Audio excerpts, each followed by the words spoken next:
Let's go ahead and settle down so we can begin. Aren't you ready to begin?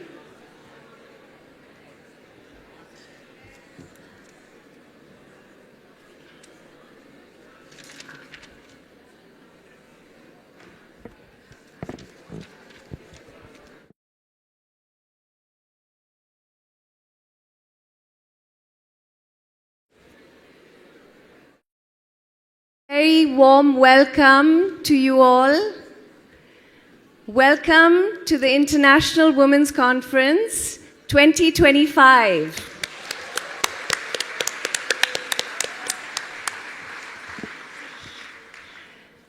It's wonderful to be here with you all.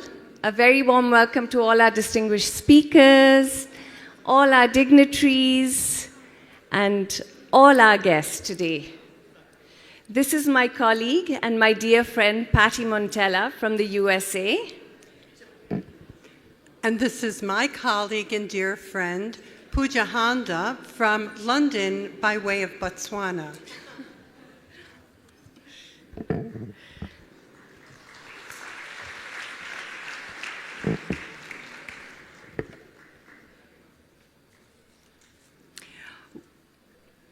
We're honored to be your MCs today for today's engaging discussion on Just Be, the secrets of mind and consciousness. Today we gather not just as individuals, but as a collective from every corner of the world. And as a collective, we're united by a common purpose to explore the depths of consciousness.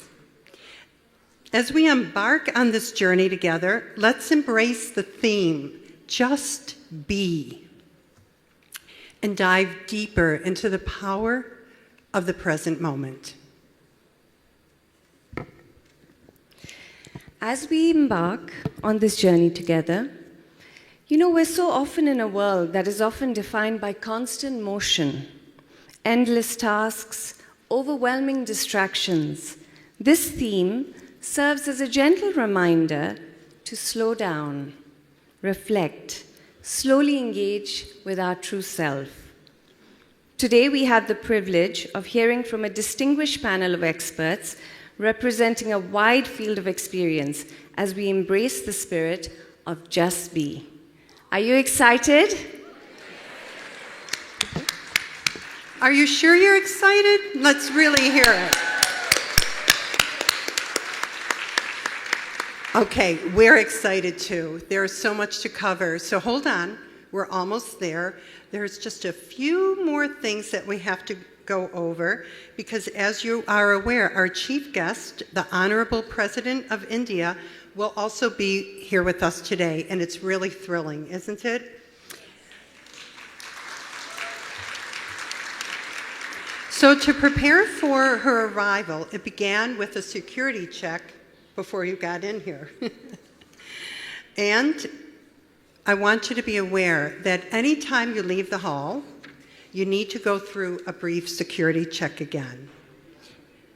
Now, we're not going to use any formal breaks in our session today, so be sure to use the facilities and lounge as you like, but just know that by 12:10 p.m., everybody needs to be seated.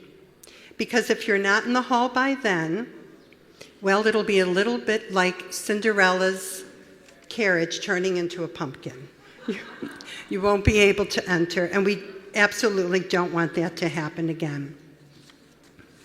So once we're in here after 12:10 as well, we'll remain here until the President's convoy has departed. I know this probably goes without saying. You don't use your cell phones that much, do you? Be sure now to put them on silent. Can we all take a moment and do that? Because we cannot have any cell phones going off, any mistakes happening when the President is here. And Gurudev, of course. Also, no photography and no filming. It is considered a very serious and high security risk. Don't move around, changing seats. I know we're eager to see one another. It's been a long time and to meet new friends. but that is also considered a high security risk. Now, when the president enters the hall, we stand, the national anthem will be played, and we remain standing until the president is seated. Now, here's the interesting part. Are you listening? Are you really here? You're going to love this. Some noises are not so pleasant. Can you imagine the sound of 400 plastic chairs scraping on marble? Not such a nice sound. Now, as women, if we can walk in saris carrying crying babies or in a Chanel suit with high heels, we can certainly manage a plastic chair with grace and keeping it quiet. Do you agree with us? We know you can. So, as I said, once the president leaves and the convoy has departed, then we all will proceed to the kitchen for a delicious lunch, and we really thank you for your patience and cooperation with this protocol. So now, without further ado, let's begin our session with an inspiring video. And where's our AV team? We'll be showing the video, Love Moves the World.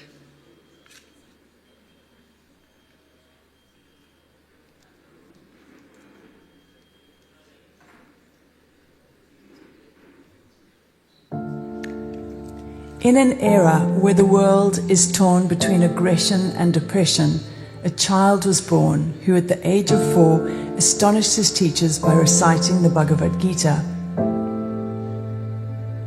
From a young age, he was found deep in meditation. He would say, "I have family everywhere. People are waiting for me." After completing his education, he began traveling the world, reviving ancient knowledge and imparting spiritual wisdom. And then, in the winter of 1981, in a place called Shimoga, he went into a period of silence, during which the Sudarshan Kriya was revealed to him, the most powerful breathing technique that relieves stress and creates emotional, mental, and physical well-being. Gurudev began traveling across the world teaching this knowledge, and so the Art of Living was born. Under his guidance, the organization has grown to have its presence in 180 countries, with over 35,000 teachers who have spread the benefits of Sudarshan Kriya to millions across the globe. He has designed 57 unique programs that cater to every section of society.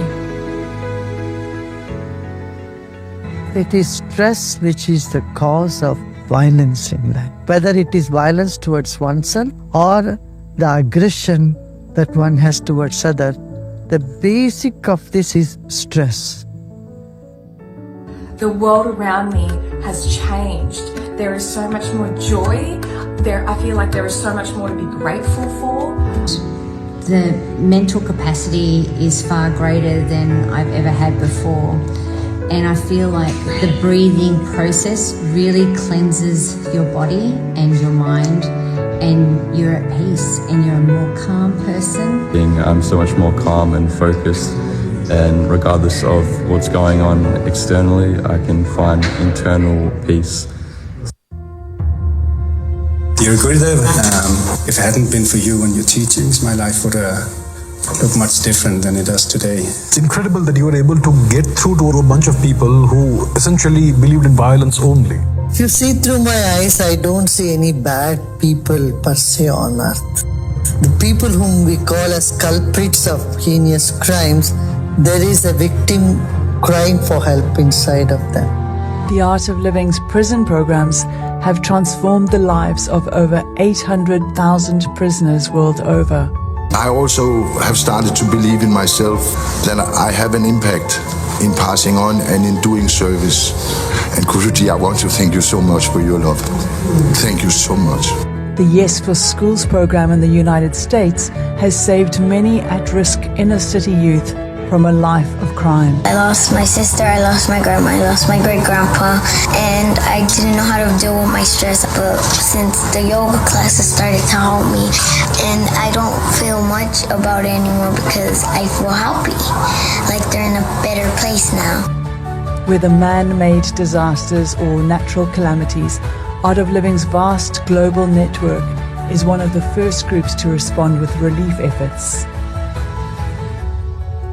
How do you feel, the guru of love and compassion, when you hear the news of the pain in the world today and the atrocities that we witness every single day? When I consider the whole world as one family, any trouble anywhere definitely pains. Instead of sitting and brooding over it, I jump into action. This June 23rd will be an important day in Colombian history. Gurudev's efforts led to the end of a 52-year-old fierce armed conflict between the FARC and the Colombian government. Since 2003, Gurudev has held peace conferences and relief camps in Iraq, Jordan, and Lebanon.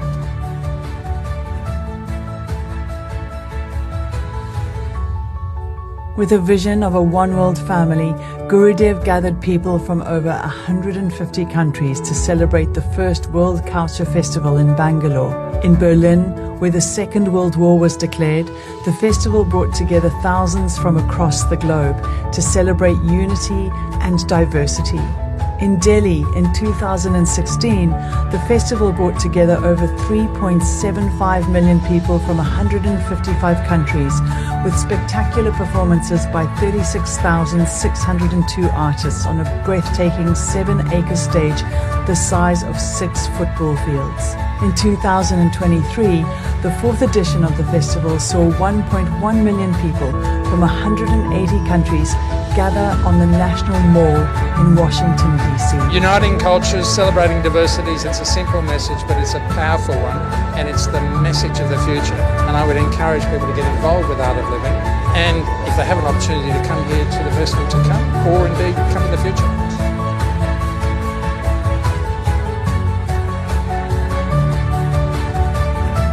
His vision for the world is to see a smile on every face and create a stress-free, violence-free society.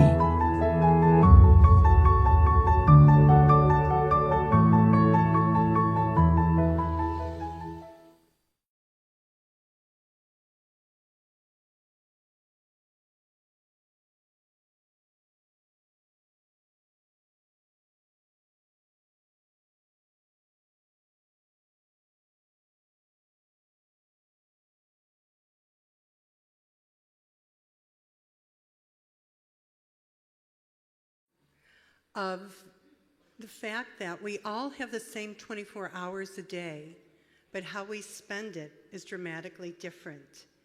So today, beginning with our first speaker, Gurudev, and continuing through this amazing panel of experts with incredible experience, I think we're all going to be inspired how they spend their 24 hours in a day.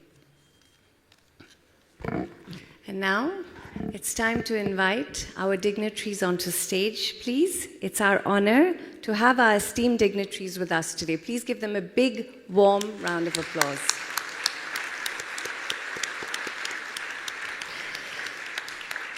Could I please invite the Honorable Annapurna Devi Yadav to come on stage? The Right Honorable Patricia Scotland, KC. The Honorable Shobha Karanlaje.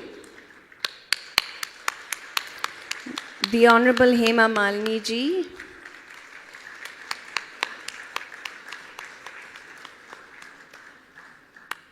The Honorable Maria Georgiana Torodescu. And the Honorable Meenakshi Lekhi.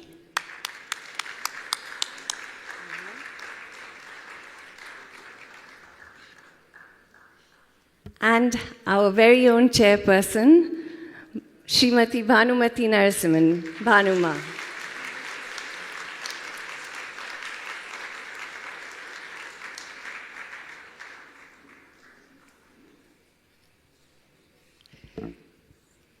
May I please invite the team to felicitate all our distinguished speakers.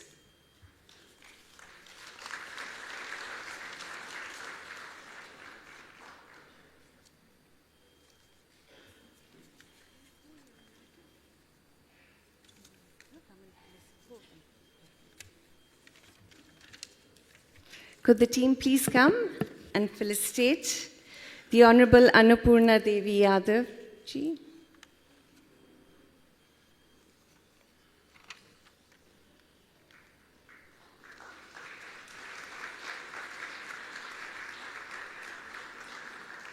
The Honorable Srimati Shobha Karanlaje.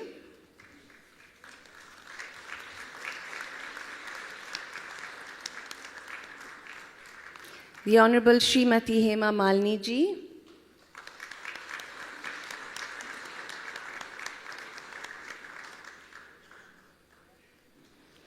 The Honorable Mrs. Maria Georgina Torodescu.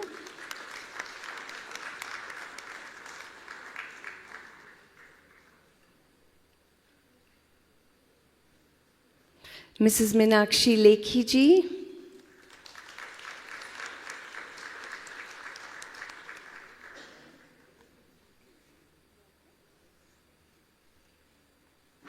The Right Honorable Patricia Scotland KC.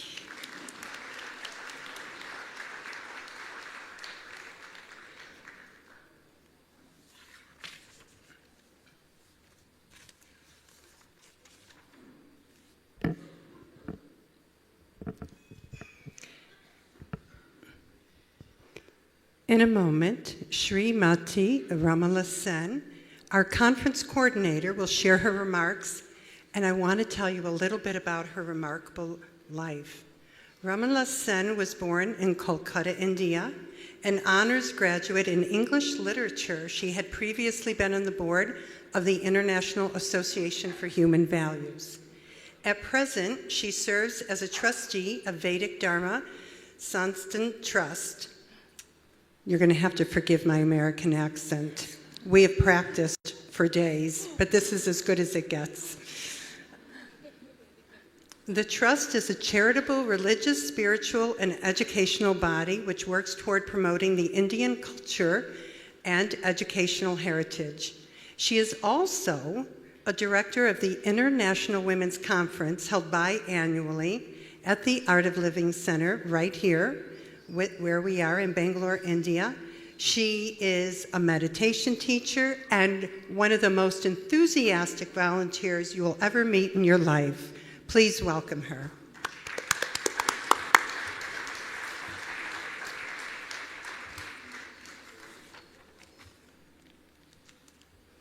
Thank you, Patty.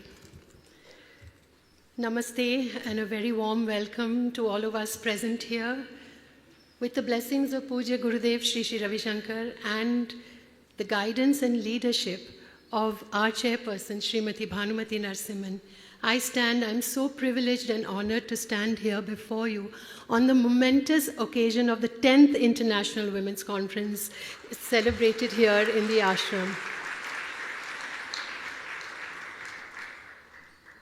The inception of the conference happened in 2005, 2 decades ago.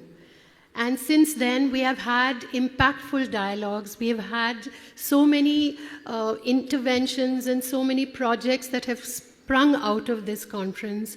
And this has culminated in this gathering here today of women from all over the world, from 50 countries. We have gathered here today. Thousands of women have participated in our conference from 2005 to this date.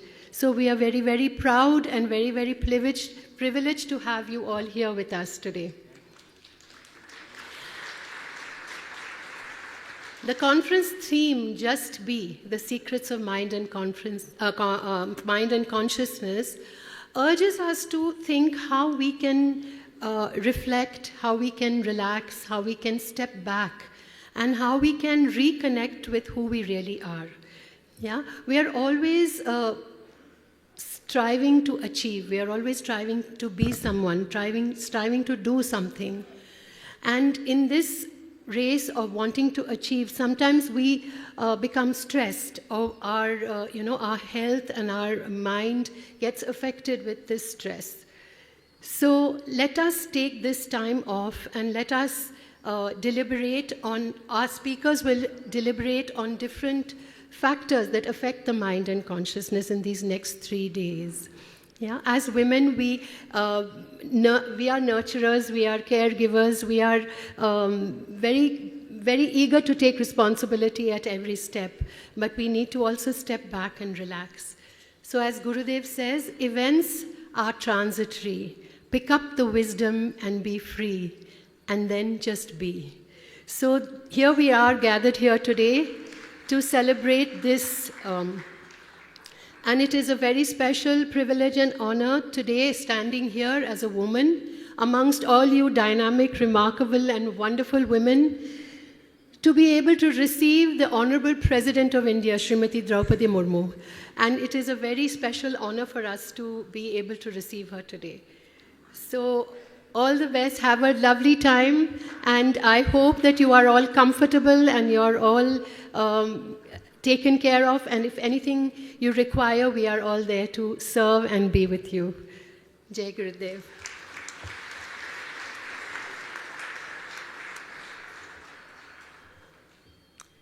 Thank you, Ramala.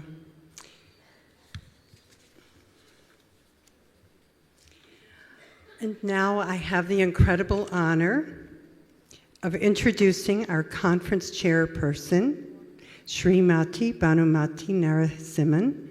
And before she shares what promises to be a heart-touching and inspiring gathering of remarks, let me tell you a little bit about her.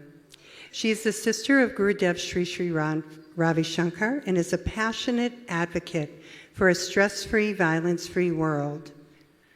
As chairperson of the Women's Welfare and Child Care Programs for the Art of Living, she has influenced humanitarian initiatives across 180 countries. Those initiatives focus on education, environmental sustainability, and women's empowerment. Born on January 11th, 1958, in Papanasam, South India. I'm another 1958 person, so I feel like I'm in incredible company. Born in South India, her upbringing in a values-driven joint family nurtured her commitment to serving others. Learning meditation from her brother as a teenager, she became aware of societal disparities, particularly regarding girls' education. Bhanumati dedicated herself to helping individuals manage stress and cultivate self-confidence, empowering them to foster a harmonious society. Welcome, Bhanumati.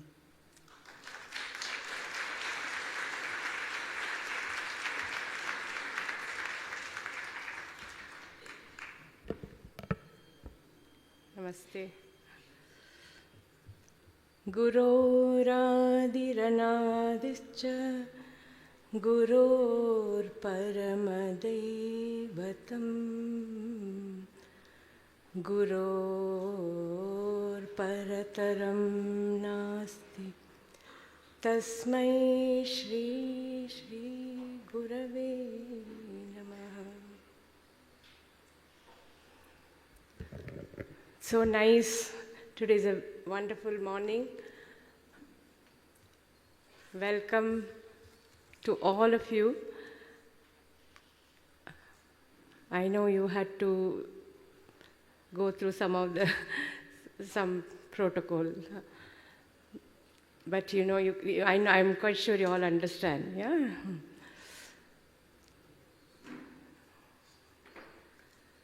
In fact, we are joined by such a galaxy of luminaries today. I take this opportunity to welcome the dignitaries on the dais.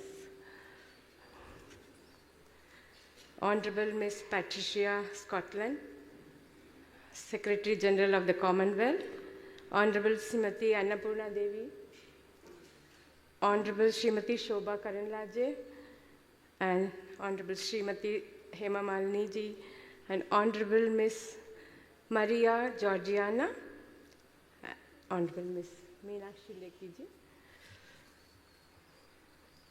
and Gurudev will be coming very soon. So with his blessings, we begin this 10th edition of our conference.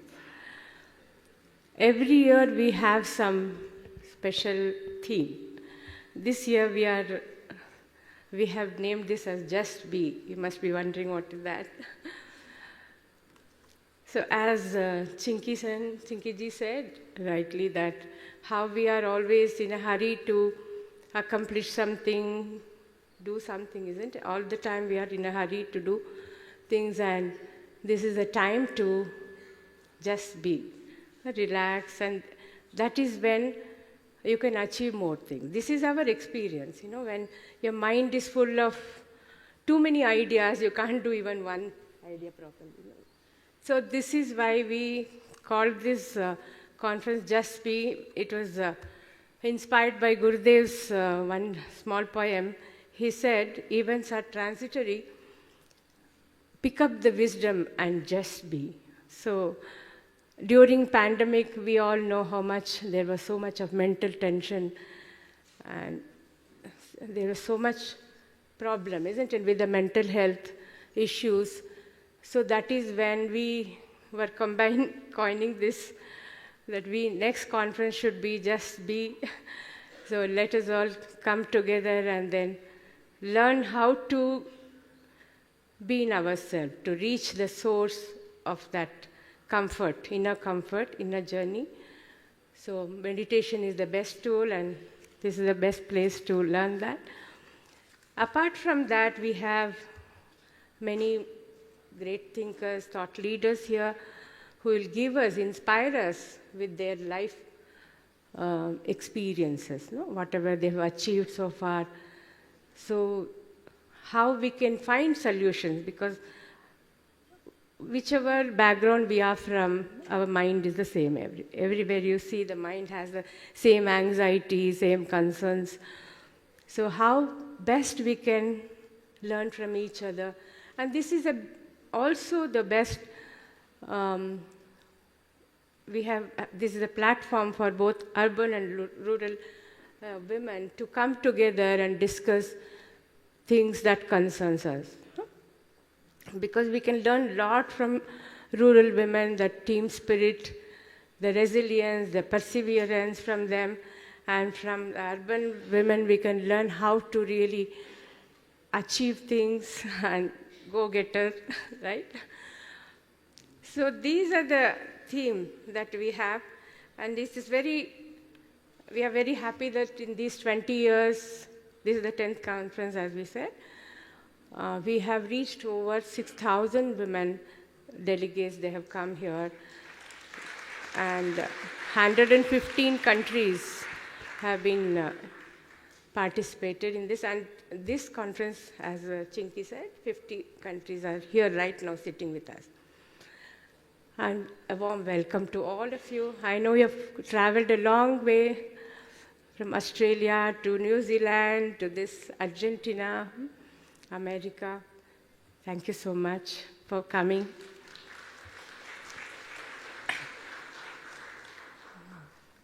See, life has two essential aspects, dynamism and relaxation. So they are not opposites, but complementary. See, because all of us here gathered are dynamic leaders and understand just like an arrow, when it has to go forward, it has to go back, right? We have to pull it back. Like that, when we want to do something in life, we have to get connected to the inner source of energy. That is what is meditation. That's the tool to get connected to the source, which is the space of creativity and dynamism. So that is why we said Just Be is an apt subject for this time. What do you think? Yeah, this is the... So from this inner stillness, when we step into action, our efforts are more fruitful and impactful. So here a story comes to my mind, about a carefree child who is relaxing on a hammock. So a concerned relative asked him to work so that he can work hard, earn money, then he can relax later. So the child says, that boy says that, oh, if I have to relax after all this doing, why I'm doing that only now, you know. It definitely makes you laugh. But in fact, this also highlighted an important truth, that there is profound difference between relaxation after giving our 100% and an inertia born out of laziness, isn't it? So inaction is not relaxation. So there is an ocean of difference between doing nothing and just being, yeah? So meditation is doing nothing and being in the self, that is it, no? So if you observe our mind when you're sitting idly, there's so much of thoughts in us, isn't it? Your mind is always running between past and future thoughts. It's never in the present moment. So present moment is a relaxation, where you find the relaxation. That is where meditation is the greatest tool for us, huh? To be in the present moment. Are you still here? So, in fact, I recently watched a small video where somebody asked a child, what would you like to be when you grow up? And the child said, I want to be kind. Just this was a real eye-opener for me. So our focus has often shifted to identities and labels overshadowing the values of compassion, kindness, friendliness, and courage. That truly defines us, isn't it? So this is a time for us to know who we are, understand a little bit about our own mind and consciousness. That is why we called it Secrets of Mind and Consciousness. So next 3 days we'll deliberate upon this wonderful subject and also have experiential sessions, yeah? So once again, I'm very happy to welcome you all. Just enjoy and just be, yes? Thank you so much.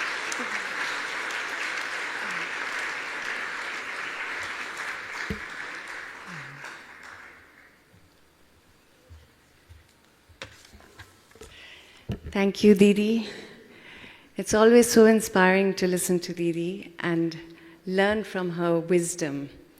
She's my greatest role model because it's incredible how she manages so much and yet she's always in the present, just being. Isn't it?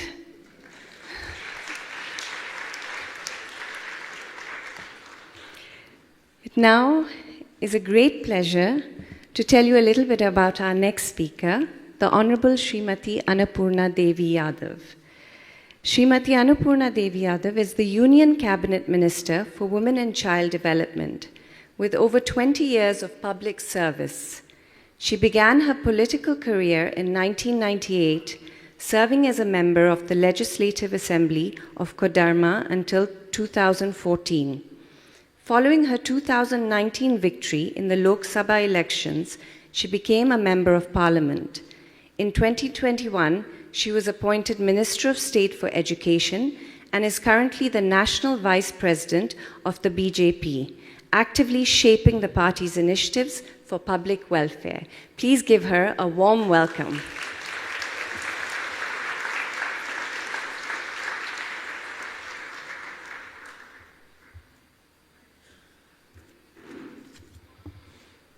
नमस्कार। आज इस कार्यक्रम में उपस्थित परम पूज्य गुरुदेव श्री श्री रवि शंकर जी को नमन करते हुए इस कार्यक्रम में उपस्थित श्री शोभा कलंदराजे जी, माननीय मंत्री भारत सरकार, श्रीमती भानुमति नरसिंघम जी, चेयरपर्सन इंटरनेशनल वुमेन कॉन्फ्रेंस, सुश्री पार्टी सिया जी, माननीय सांसद श्रीमती हेमा मालिनी जी, सुश्री मारिया जॉर्जेलिना जी, माननीय संसद सदस्य यूरोपियन पार्लियामेंट रोमानिया, उपस्थित सभी विभिन्न देशों से आए हुए प्रतिनिधिगण, आज बहुत ही अच्छे कार्यक्रम जस्ट बी आने का अवसर मिला आप सबसे मिलने का, और सबसे ज़्यादा गुरुदेव श्री श्री का आशीर्वाद भी प्राप्त हुआ। आज माननीय पूज्य गुरुदेव श्री श्री रविशंकर जी के मार्गदर्शन और संरक्षण में आयोजित होने वाले आज के इस कार्यक्रम में उपस्थित होकर मुझे काफ़ी प्रसन्नता हुई और बहुत ही सुखद अनुभूति हो रही है। एक जनप्रतिनिधि होने के नाते नियमित रूप से मुझे अलग अलग कार्यक्रमों में, अलग अलग स्थानों में शामिल होने का अवसर मिलता है, लेकिन आज का ये कार्यक्रम एक ऐसे अवसर पर है और ऐसे विषय को लेकर है जो मेरे लिए बहुत ही खास बनाता है और बहुत ही ज़्यादा आनंदपूर्ण और अच्छे माहौल में इस कार्यक्रम में हमें अवसर मिला है, इसके लिए मैं गुरुदेव को नमन करते हुए साक्षात, चूँकि उनके सानिध्य में, उनके इस आश्रम में, इस कार्यक्रम में उपस्थित होकर आप लोगों के बीच कुछ अपना विचार साझा करने का हमें अवसर मिला, तो इसके लिए परम पूज्य गुरुदेव जी को हम नमन करते हैं। साथ ही इस कार्यक्रम के द्वारा अपनी सकारात्मक ऊर्जा से समाज को पॉजिटिविटी से भरने के लिए मैं श्रद्धेय गुरुदेव जी को प्रणाम करते हुए हार्दिक अभिनंदन करती हूँ। आज हम सब यहाँ एकत्रित हुए हैं ताकि जस्ट बी की महत्ता को समझ सके, खासकर महिलाओं और बच्चों के संदर्भ में। जस्ट बी का अर्थ मानव प्रवृत्ति की सहज स्वीकृति, अर्थात हम अपने वास्तविक स्वभाव को अपनाएं, स्वयं को स्वीकार करें और बिना किसी दबाव या दिखावे के अपने जीवन को संपूर्णता से जिएं। इस तनावपूर्ण और प्रतिस्पर्धात्मक दुनिया में जहाँ हर कोई भौतिक सफलता की दौड़ में भाग रहा है, जस्ट बी का संदेश सिखाता है कि हमें खुद को नहीं खोना चाहिए। हमें असली ताकत और खुशी तब मिलती है जब हम स्वयं को पूरी तरह से स्वीकारते हैं और बिना किसी दबाव के अपनी जिंदगी जीते हैं। साथियों, जब हम किसी संस्थान में कार्यरत होते हैं तो हमें अपने कार्यक्षेत्र में बहुत सारी चुनौतियों का सामना करना पड़ता है, और ऐसे में हमारे सामने दो तरीके होते हैं। पहला यह कि आप एकदम शांत मन के साथ जीवन जीते हैं, जिसमें कोई चिंता नहीं, कोई तनाव नहीं, किसी विषय पर ज़्यादा सोच विचार नहीं। दूसरा तरीका इसके ठीक विपरीत। ऐसे में मन में लगातार कुछ न कुछ चलता रहता है, ध्यान भटकता है, हम निरर्थक दुविधाओं और चिंताओं से भरे हुए होते हैं।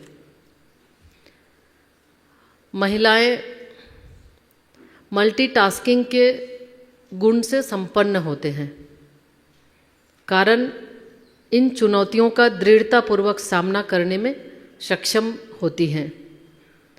कहीं पर वे माँ के रूप में ममता बरसाती हैं, कहीं पर बहन बेटी के रूप में स्नेह देती हैं, तो वही कहीं पर वात्सल्य प्रदान करती हैं। महिलाएं घर पर हो या बाहर, अंतरिक्ष हो या जमी, हर क्षेत्र में आगे बढ़ रही हैं। और आगे ही नहीं बल्कि नेतृत्वकर्ता की भूमिका में वो आगे बढ़ रही हैं। माननीय प्रधानमंत्री जी के नेतृत्व में हमारी सरकार न केवल महिलाओं के सर्वांगीण विकास के लिए संकल्पित है, बल्कि वुमेन लेड डेवलपमेंट के माध्यम से विकसित राष्ट्र के निर्माण में भी अग्रसर है। साथियों, इस विषय में जगत विख्यात दार्शनिक जे कृष्णमूर्ति जी का विचार महत्वपूर्ण है। वह कहते हैं, बिना किसी निर्णय या लगाव के वर्तमान में पूरी तरह से उपस्थित रहना चाहिए। अभी जैसे दीदी ने अपने संबोधन में कई बार हमें अपने जगह पे उपस्थित रहने के लिए उन्होंने कहा भी, यानी ये कार्यक्रम मुख्य रूप से हम वर्तमान में जिए इस पर आधारित है। वर्तमान में जीने की कला से हम एक संतुलित और स्पष्ट मन विकसित कर सकते हैं। प्राचीन भारतीय परंपराएं स्व की खोज के साथ ध्यान और प्राणायाम जैसे व्यावहारिक विषयों को भी महत्व देती हैं। जब पहली बार संयुक्त राष्ट्र महासभा में आदरणीय प्रधानमंत्री श्री नरेंद्र मोदी जी अपने भाषण में अंतर्राष्ट्रीय योग दिवस मनाने का प्रस्ताव रखा था, उन्होंने कहा था, योग हमारी प्राचीन परंपरा का अमूल्य उपहार है। योग मन और शरीर, विचार और क्रिया की एकता का प्रतीक है। 11 दिसंबर 2014 को संयुक्त राष्ट्र महासभा ने इस प्रस्ताव को स्वीकृति देते हुए 21 जून को अंतर्राष्ट्रीय योग दिवस के रूप में मनाने की घोषणा भी की।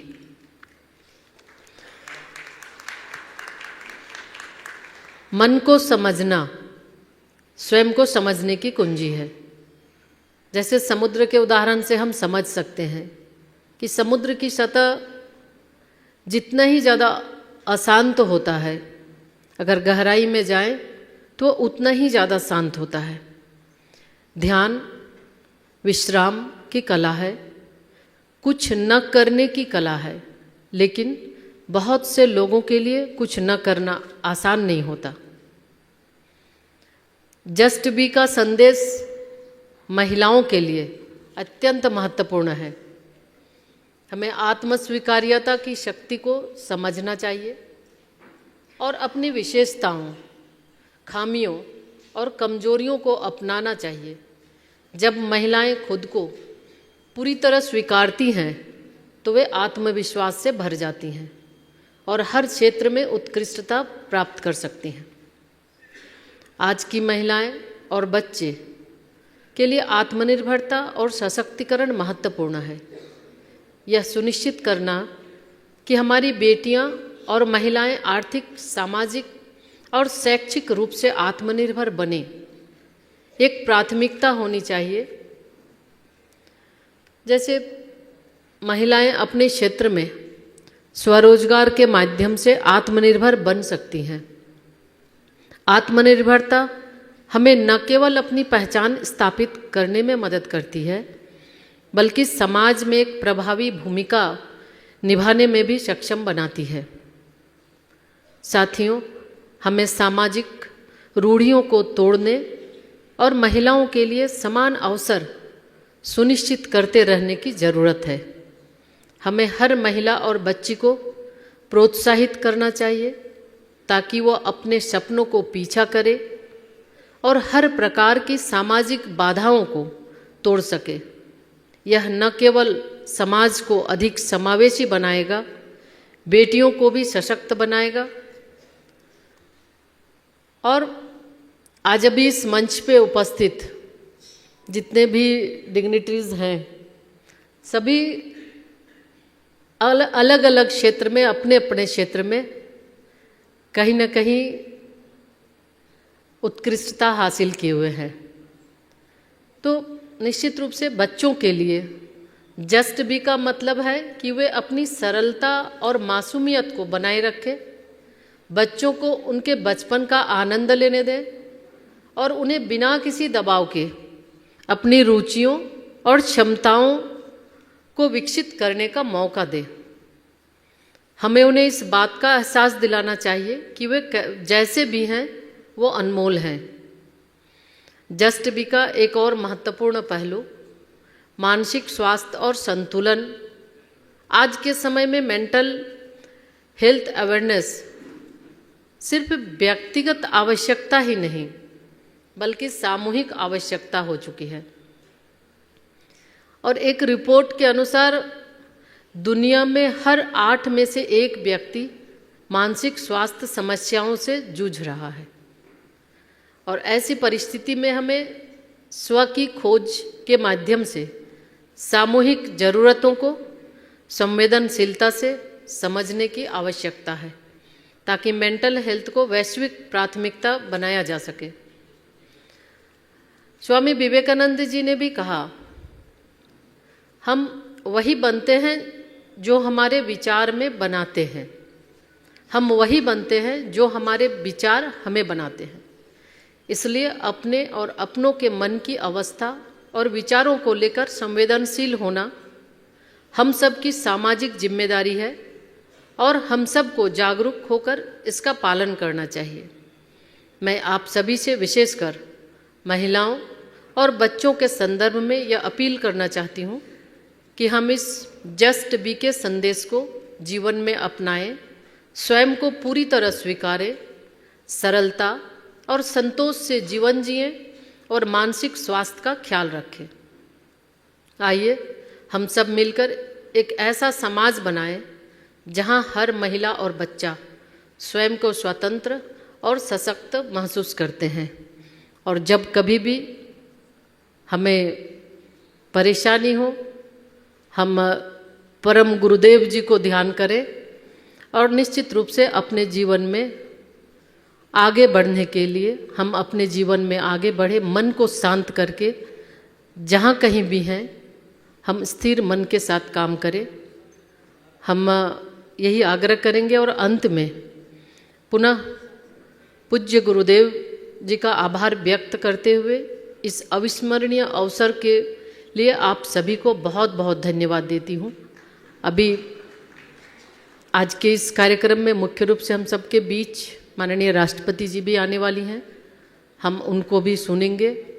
और जस्ट भी जो बहुत ही महत्वपूर्ण विषय पर आज ये कार्यक्रम रखा गया है, हम फिर से गुरुदेव जी को के प्रति आभार व्यक्त करते हुए हमारे सभी अतिथियों के प्रति आभार व्यक्त करते हैं। साथ ही हम सब साथ साथ हमारी मीनाक्षी जी भी यहाँ पे उपस्थित है। हम लोग साथ साथ बहुत दिन हम लोगों को काम करने का भी अवसर मिला है। और निश्चित रूप से हम जब कभी भी मन विचलित होता है गुरुदेव जी को याद करते हैं और मन शांत करके आगे फिर काम में निरंतर फिर बढ़ते हैं। फिर हम आप सबको आभार व्यक्त करते हैं। धन्यवाद।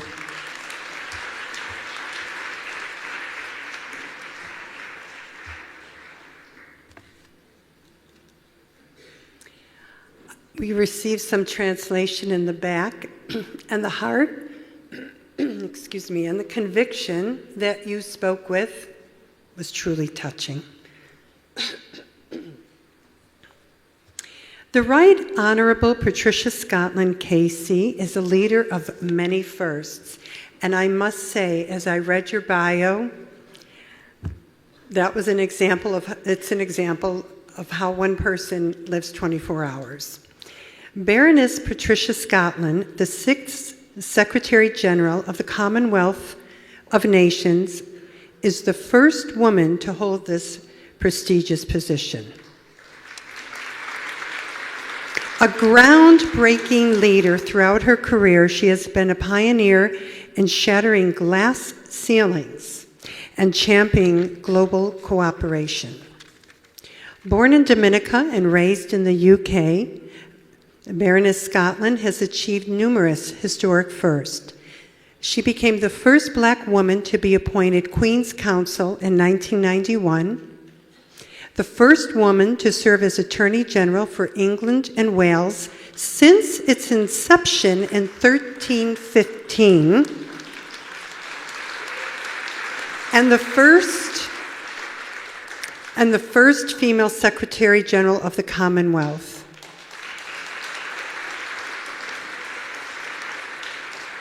As Commonwealth Secretary General since 2016, she has been instrumental in advancing climate action, promoting gender equality, and strengthening democracy across the 56 member nations. Her innovative Commonwealth Innovation Hub initiative has fostered technological cooperation and knowledge sharing between nations. A passionate advocate for justice and equality, Baroness Scotland has been particularly recognized for her work in combating domestic violence and championing sustainable development. Her leadership has been crucial in modernizing the Commonwealth and ensuring its relevance in addressing 21st century challenges. We welcome you.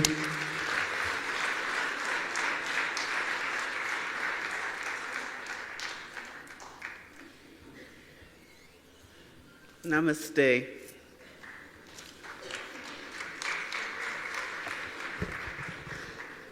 Honourable Ministers, distinguished delegates, colleagues, and I think I can say my friends. It is a real honour to be with you today at the 10th International Women's Conference in this dynamic city of Bangalore. I want to begin by acknowledging the immense work which has been done through this conference, and especially the dedication of creating a harmonious, inclusive society for women everywhere.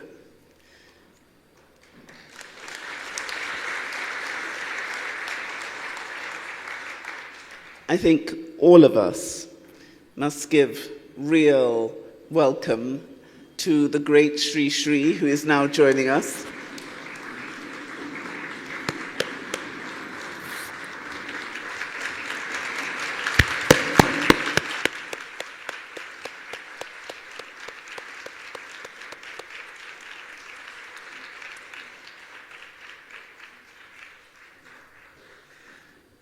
Because we all know that without him, none of us would be here.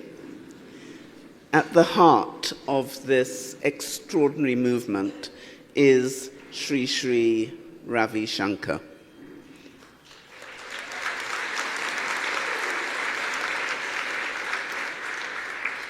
Whose vision and unwavering commitment to global peace, humanitarian service, and well-being have transformed countless lives. His pioneering efforts in promoting mental health, well-being, social harmony, and environmental sustainability through mediation, yoga, and community-driven initiatives have created a profound impact across continents, not least of which are members of my beloved Commonwealth. And we thank him.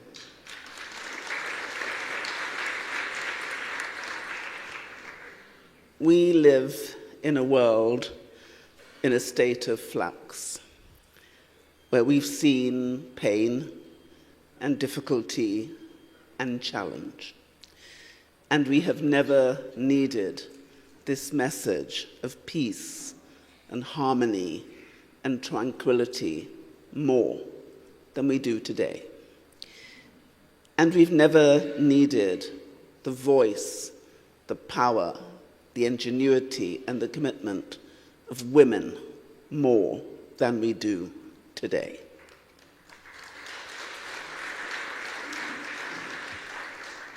And I want to thank, first of all of those who have made this conference possible, not just this year, but every year, because it is the beating heart of the change we need to see.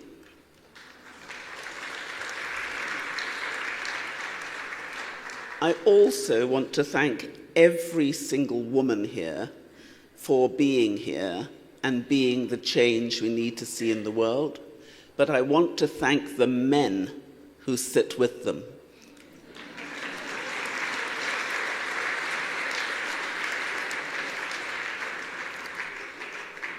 Because we know a feminist takes many shapes, and some of them are male. India, with its deep spiritual roots and its ancient wisdom, offers an inspiring backdrop for our conversation on the power of the mind and the strength of women and the transformative potential of unity. The theme of this conference, Just Be, the secrets of the mind of consciousness, speaks something fundamental, that within each of us lies a power. The power to overcome, to create, to lead, and to change. Women have long demonstrated this innate capacity to transform the world. And it is through embracing the strength of our minds and our collective consciousness that we can tackle the challenges that we face today. The sessions we will enjoy here will explore how the power of the mind can help overcome obstacles in so many aspects of our lives. Throughout my life, people have always questioned women's intuition. Why do we know when it's right? And why do we know when it's wrong? And how do we always sense what our families need? Our children, our brothers, our sisters, our mothers. And in the past, people have questioned this innate instinct that we have as humans. But what have we learnt? What has Sri Sri helped us to see? That we have to listen to the inner voice within us, the inner humanity, which speaks and connects each with each other. So our themes of health, nutrition, freedom, education, and purpose resonate deeply, not just for women, but for all of humanity. How can we become more resilient in the face of adversity? How can we elevate our minds to find creative solutions to the many inequalities that persist? These are questions that this conference will seek to answer, and it is my belief that the solutions are already within us. In this room, I see not only the commitment finding these solutions, but the embodiment of what it means to break boundaries. Every single person in this room has broken those boundaries. India's enduring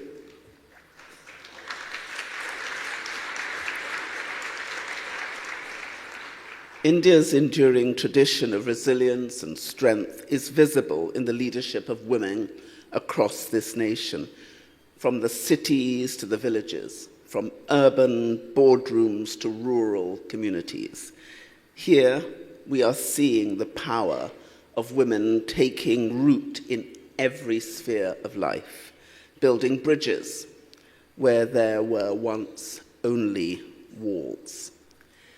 One of the most inspiring efforts has been the work done through the Gift a Smile program of the Art of Living. which has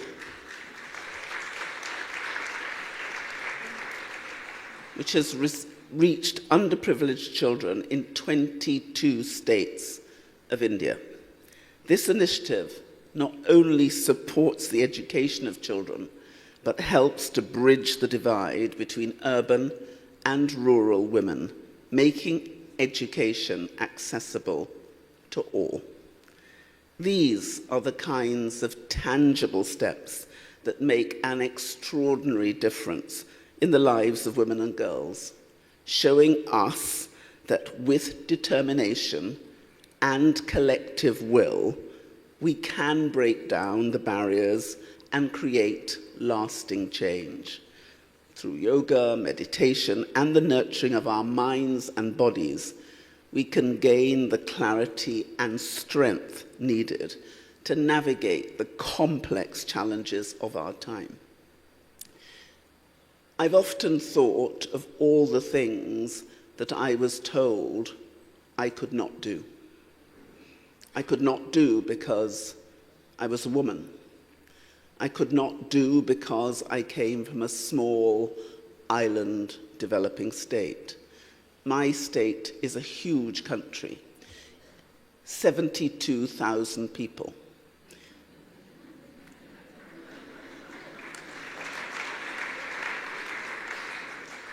It is said if you have one Dominican in a room, you have a large percentage of my population.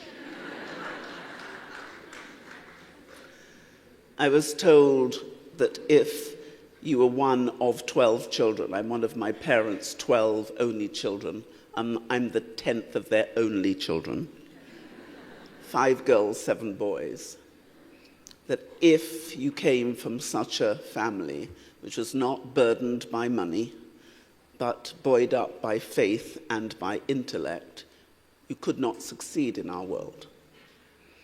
But what I knew is that if you had the faith in God, if you focused on service to others, I was taught all things were possible.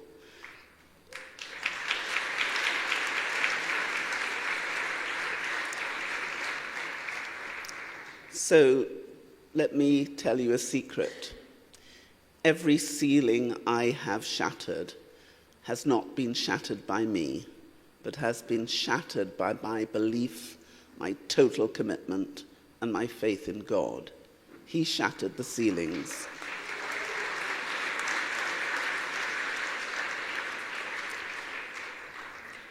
And what we are doing today in talking about just being is understanding who each of us actually is. Because every single human being has been given a talent which is just theirs. Theirs to nurture, theirs to save, and theirs to use for the benefit of others. And there is nothing which is beyond us if we decide to join together and be the difference we need to make. And I have learned that through practices such as those which are shared here, we can sharpen our focus and connect more deeply to our inner wisdom. I have learnt this for myself in India during my time as Commonwealth Secretary General. As we reflect on these practices, we understand that the mind's power, combined with the strength of community, is essential to overcoming the most pressing challenges we face in our world today.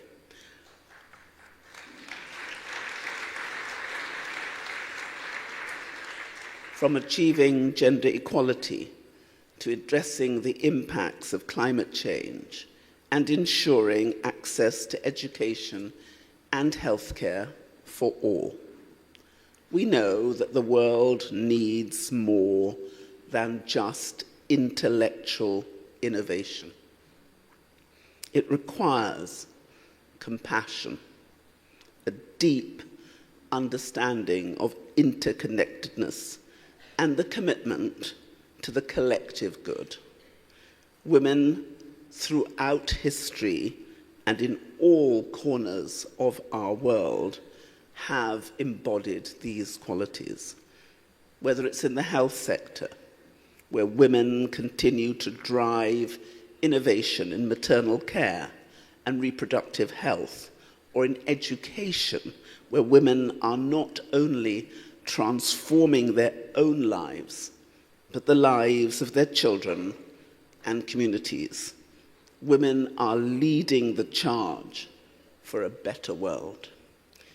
In India, women are increasingly empowered to take their place in society, not just as caregivers, but as leaders.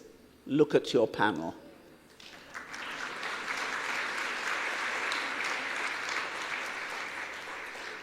Not only beauty and grace, but intellectual giants sit before you, supported by one of the most wonderful feminists I've known, Shri Shri.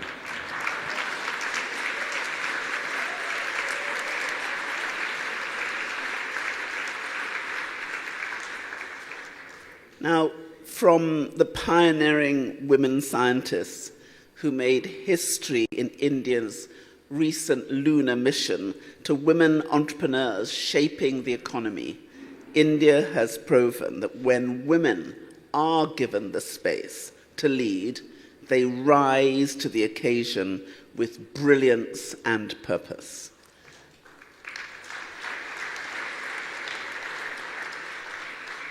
And as we come together in this serene and peaceful environment where we will meditate, breathe, and share our ideas, let us also recognize that this is a time for collective action. As the art of living encourages, it is not just about individual achievement, but about coming together as a community, uplifting each other and sharing knowledge that we will help us build a more inclusive and harmonious world for women, men, and children everywhere. It is crucial that we, as a global community, continue to provide women with the opportunities and resources they need to thrive. From rural villages to bustling cities, it is essential that every woman has access to education, healthcare, and economic opportunities. I often think of the other children who are just like me in small island developing and other states, in the rural communities who can change lives. I want them to have the opportunity to shine. It is essential that every woman has the right to live free from violence, to make choices about her own body, and to participate fully in the leadership of her country and her community. This is why I have been so determined to place these priorities at the heart of the Commonwealth work throughout my tenure as Secretary General. Under my leadership,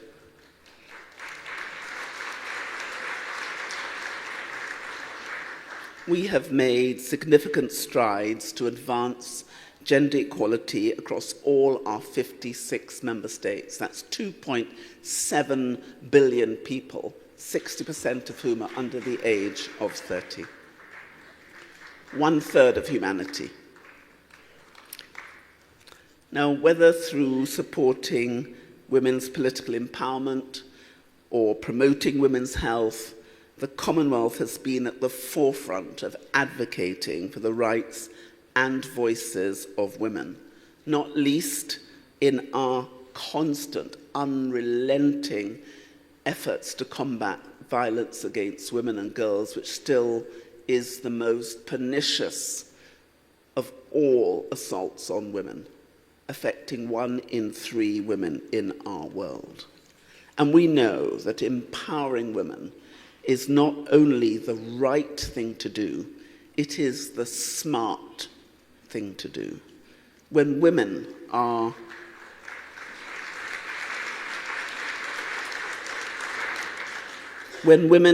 economically empowered, societies flourish. When women are in positions of power, political systems are more just, peaceful, and sustainable. When women lead in peace negotiations, we find that peace is stronger, more durable, and more inclusive. Even as we embrace these facts, we recognize that much more needs to be done. Our work must continue, especially in the areas of equal pay, access to reproductive health, and the protection of women's rights.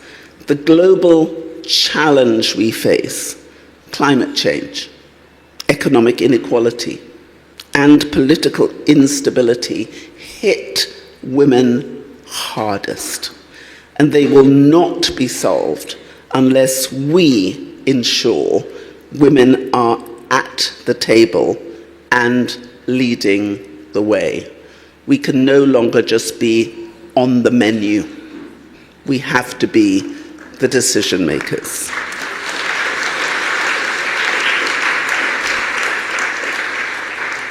The time has come for us to ask ourselves, will we fully embrace the leadership of women? Will we tear down the structures which limit women's potential? Will we ensure that every girl in every corner of the world has the resources and opportunities to lead? It falls to us to rise above the biases and the barriers that continue to stifle progress. We are the ones who must break the silence around gender-based violence, fight for equal representation, and demand justice for women everywhere. We must stand together, hand in hand, as champions for change. And as we stand at the cusp of this transformative decade, we must remember the future is not a distant dream.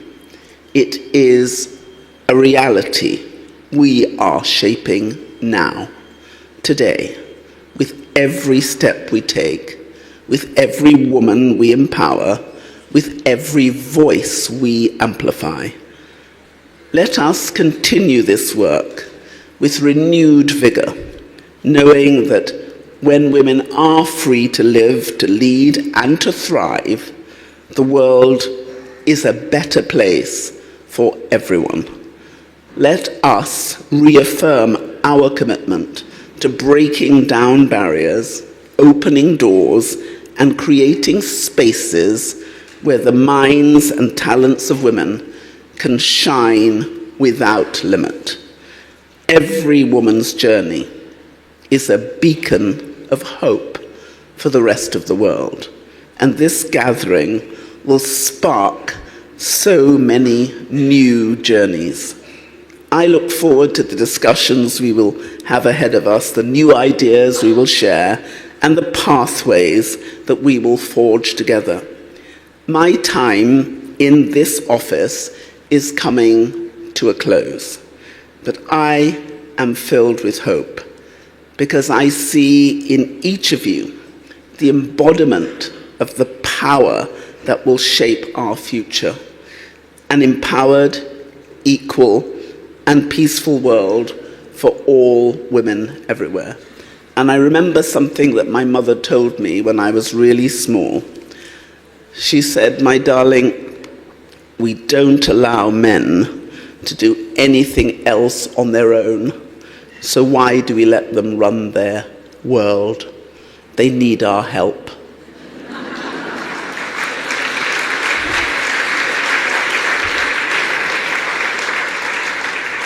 So, ladies, roll up your sleeves. Let's help. Thank you.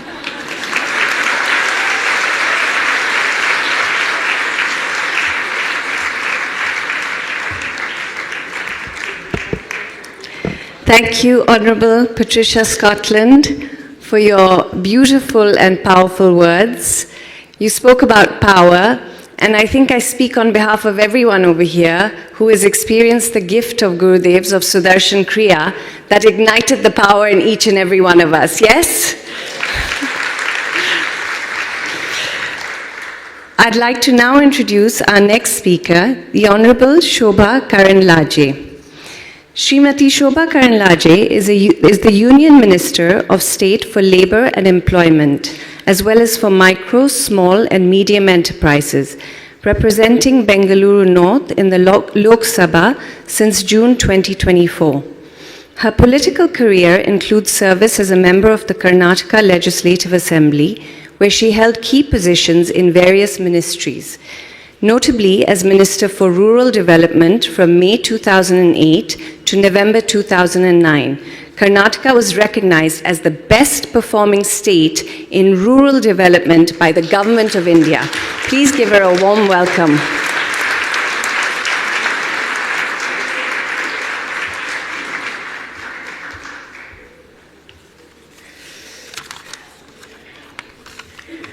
Namaskar to all.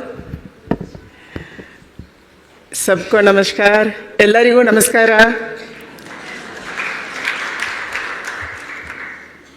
जय गुरुदेव नहीं little more louder जय गुरुदेव जय जय गुरुदेव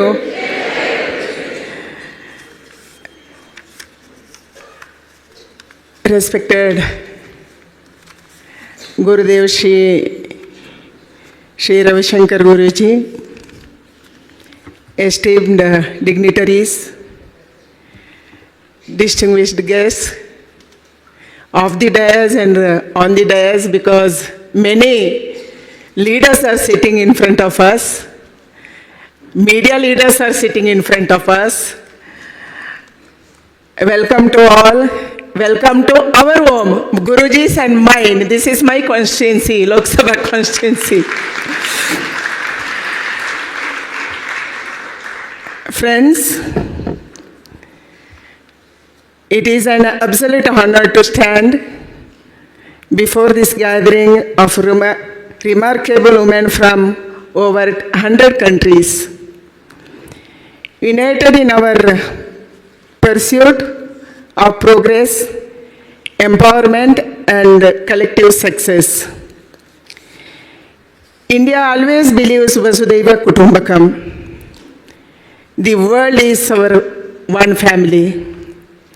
As we gather here, let us reaffirm our commitment to supporting one another, breaking barriers, and shaping the world where every woman thrives, not just in India, but globe. India is witnessing a paradigm shift from women's development to women-led development.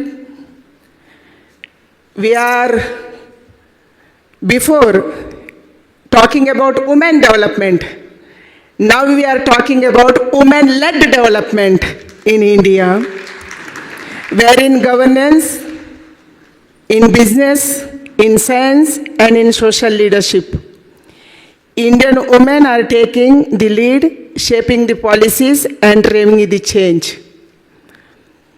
Friends, our spiritual gurus travel across the globe to impart values such as inner peace, good health, humanity, and charity, the path of ultimate peace.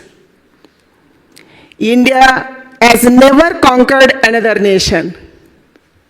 Instead, we have enriched the world with our knowledge, peace, and humanity. In times of war and pandemics, India has constantly and consistently extending help to other countries with food, with medicine, and with vaccines. Friends, whatever is good for human being, we are sharing that knowledge with the globe, with the world. Yoga originated in India. Yoga is good for body and mind. We share this knowledge with the globe. Ayurveda is good for health without proven side effects. We are sharing our Ayurveda and naturopathy with the world. Our ancestors taught us to have good food. They told us millets are good for health. In our state and many parts of the country, we are consuming millets that is gluten-free. And our Prime Minister took our millets to UNO, and last year we celebrated International Year of Millets.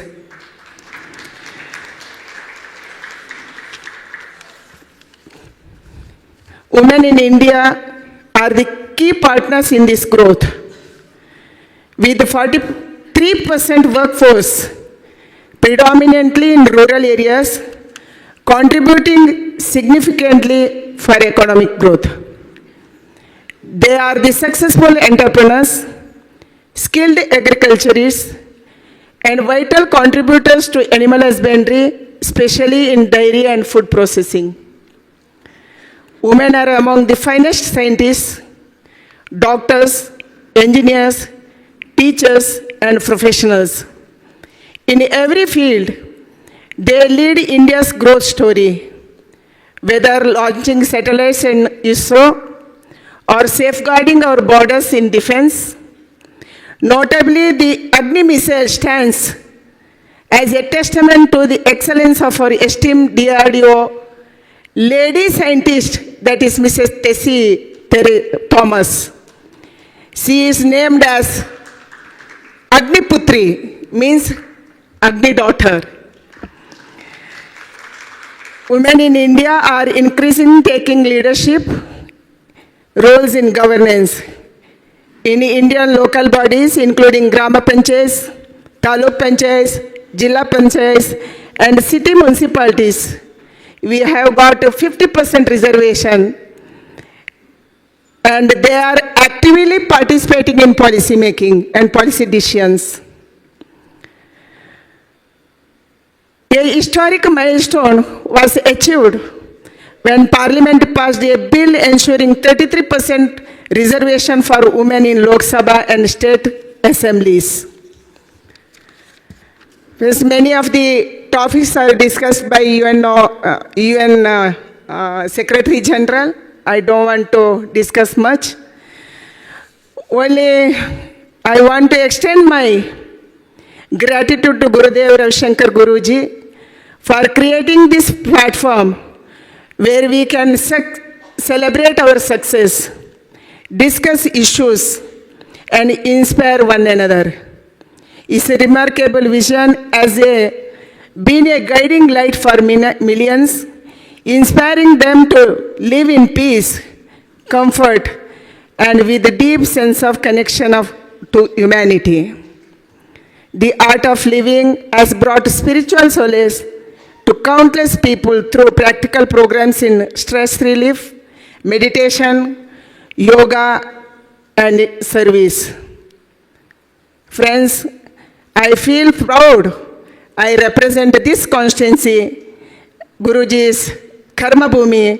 He always bless me, and he is kind enough to guide me and inspire me. And I thank all of you. Today's topic, just be. Just be means be natural, don't show off. Show off always creates stress in mind. If you are natural, we always think of our family and our nation and our society. And maybe I think Guruji say much more. If you are natural, the spiritual things come within, and also we can inspire others. That's why just be just natural. I welcome you all and enjoy Bengaluru and also our Art of Living. Thank you so much. Thank you coming from all the way from different part of our country and also from different part of the world. Thank you so much. Sabko namaskar. ಕರ್ನಾಟಕದ ಎಲ್ಲರಿಗೂ ನಮಸ್ಕಾರ. ನಮ್ಮ ಕ್ಷೇತ್ರದಲ್ಲಿ ನಮ್ಮ ಬೆಂಗಳೂರಲ್ಲಿ ರವಿಶಂಕರ್ ಅವರ ಗುರೂಜಿ ಅವರ ಆಶ್ರಮ ಇರೋದು ಮತ್ತು ಜಗತ್ತಿನ ಬೇರೆ ಬೇರೆ ದೇಶದಿಂದ ಇಲ್ಲಿ ಬರೋದು ನಮ್ಮೆಲ್ಲರಿಗೆ ಹೆಮ್ಮೆ, ನಮ್ಮೆಲ್ಲರಿಗೆ ಖುಷಿಯಾಗಿದೆ. We feel proud that Art of Living is here in Bengaluru. Thank you so much.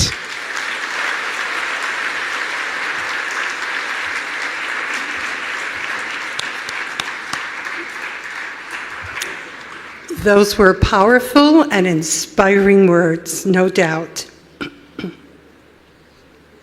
Next, we want to recognize Mrs.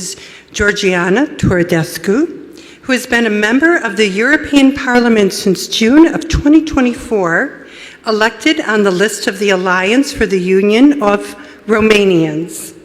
In her role, she serves as the party's Foreign Affairs Coordinator and is actively involved in several key committees as a full member of the Committee on Employment and Social Affairs and the Committee on Civil Liberties, Justice and Home Affairs. She plays a pivotal role in shaping policies that impact the lives of many. Additionally, she is part of the delegation for relations with the People's Republic of China, demonstrating her commitment to international cooperation. Please join me in welcoming her.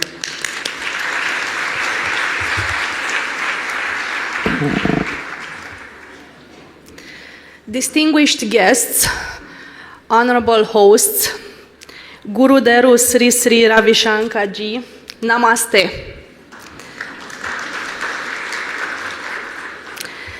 I am deeply, deeply honored to be here today and to represent the European Parliament and European institutions in front of you. I must confess that I find it very hard to address you with the proper words, taking into consideration the importance of this event and also the amazing speakers that were speaking before me. So instead of trying to find the proper words, I will just be.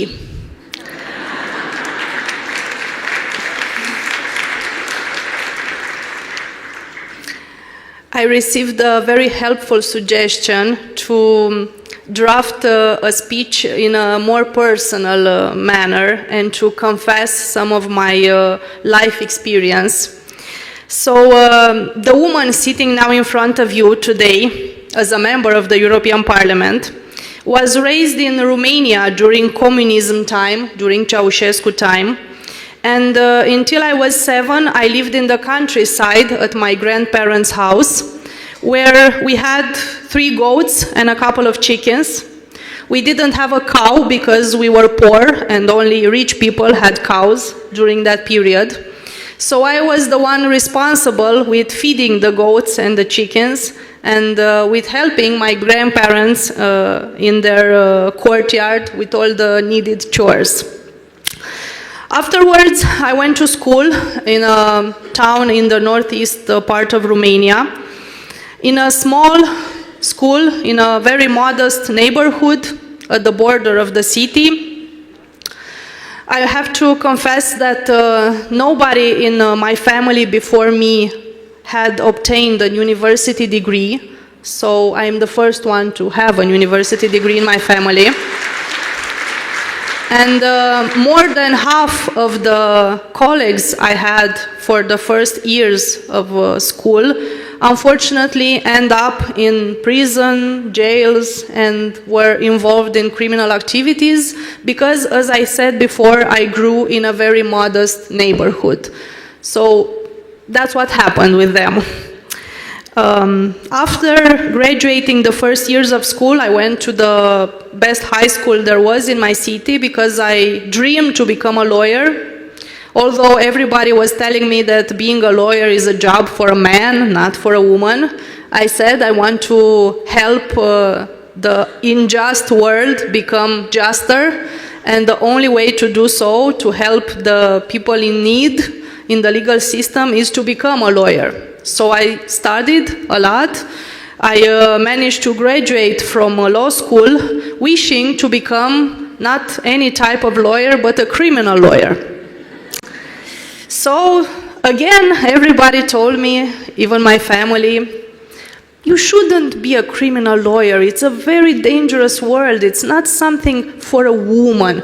A woman is more sensitive. She has to take care of the children, to do positive things, and not to involve in such a way in the bad habits of the society. But again, I was very convinced that I want to do so, so I did it in the end. So by 28, I already had my law practice, my own law practice in criminal law in Bucharest, the capital of Romania. And I have to tell you that many times new clients were calling because they received the recommendation to work with Honorable Lawyer Teodorescu, and they were calling me, and whenever I answered, they were saying, "Oh, you're the assistant of Mr. Lawyer, can you please put us in contact with him?" And there wasn't a Mr. Lawyer, it was actually a Mrs. Lawyer, myself, so that was the surprise for them. After feeling many frustrations in the legal profession, because unfortunately the legal system doesn't always function right, and although we are there to do right things, we face also many injustices, I considered the fact that the only way to spread justice is actually through education, to proper education, to help children, even when they are young, to realize the difference between right and wrong, and to help them realize that they need to involve more in the needs of the society.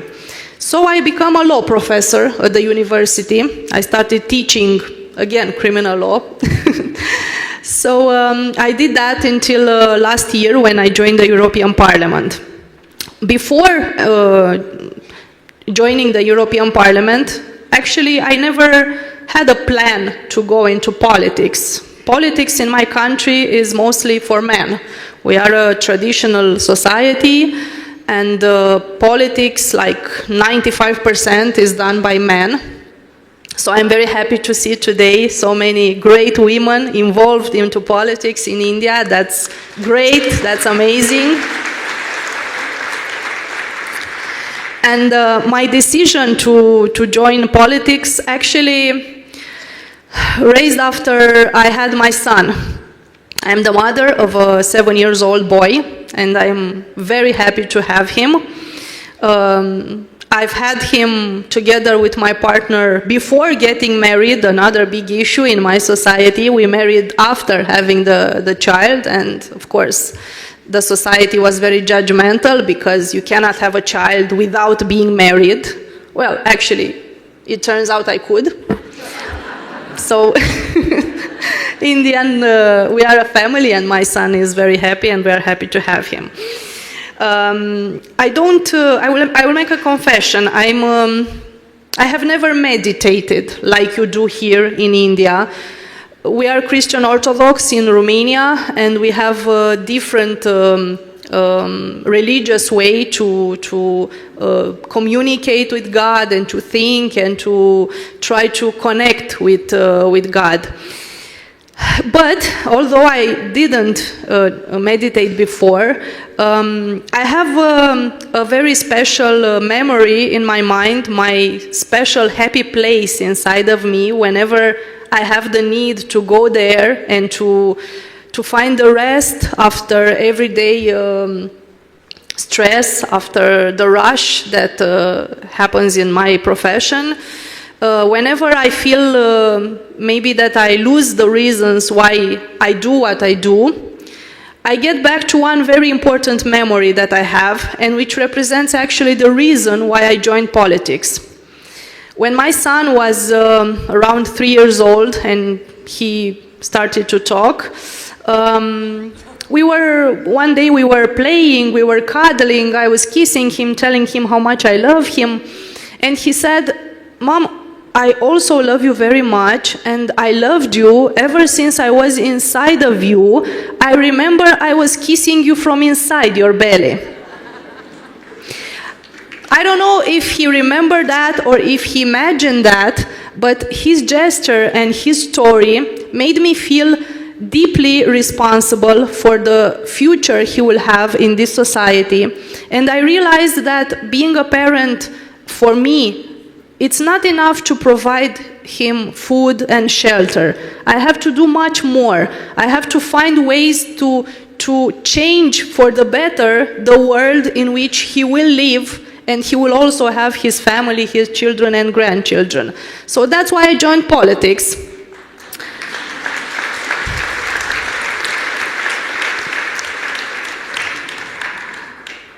So now I am here in front of you as an MEP, also as a lawyer, a politician, a professor, a mother, and I have to tell you, ladies, that it's possible. You can really do whatever you want.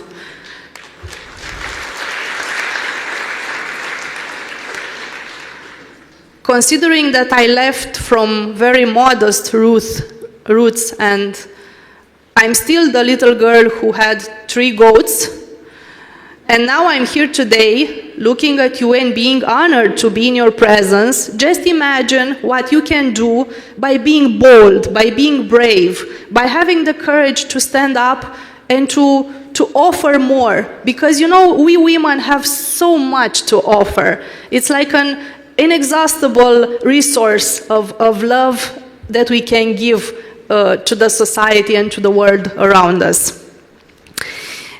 I believe that love and friendship are universal languages, just like peace. We are so blessed to live in such a beautiful world. Gandhi said that we should be the change you wish to see in the world. I am sure that humanity can find a way to coexist in peace. All we have to do is really, really try. So I believe that your work here is amazing, especially because your teachings, Shri Shri, contribute to really making us better and together with us the whole world better, just like Gandhi said.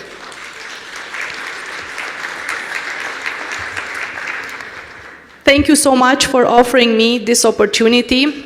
In what concerns, now the more political part of the speech, in what concerns the European institutions, I have to tell you that the world, and not only Europe, is changing. And there was a time when the policies were to globalize, to federalize, to dilute the national identity, and now, fortunately, we are remembering how important it is to follow our traditions and our national identity. So I respect a lot India for your tremendous culture and your history and your heritage. You are amazing, and I believe Europe should learn much more from India.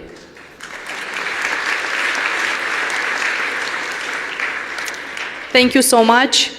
God bless India, God bless Europe and the rest of the nations of the world. Thank you.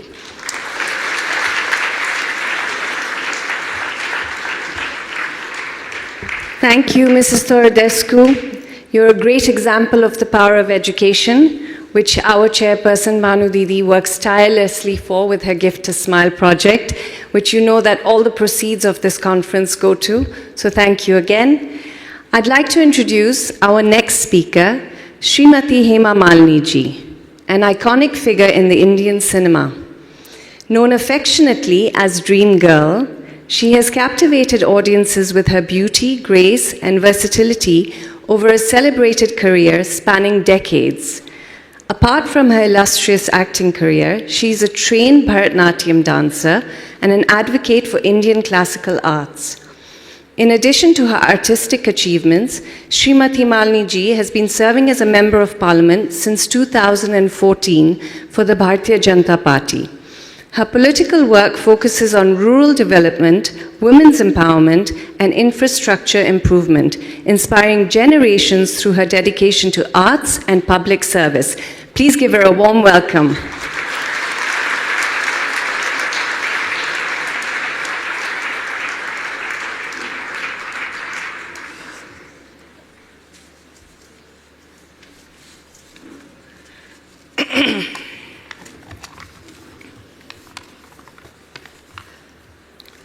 Radhe Radhe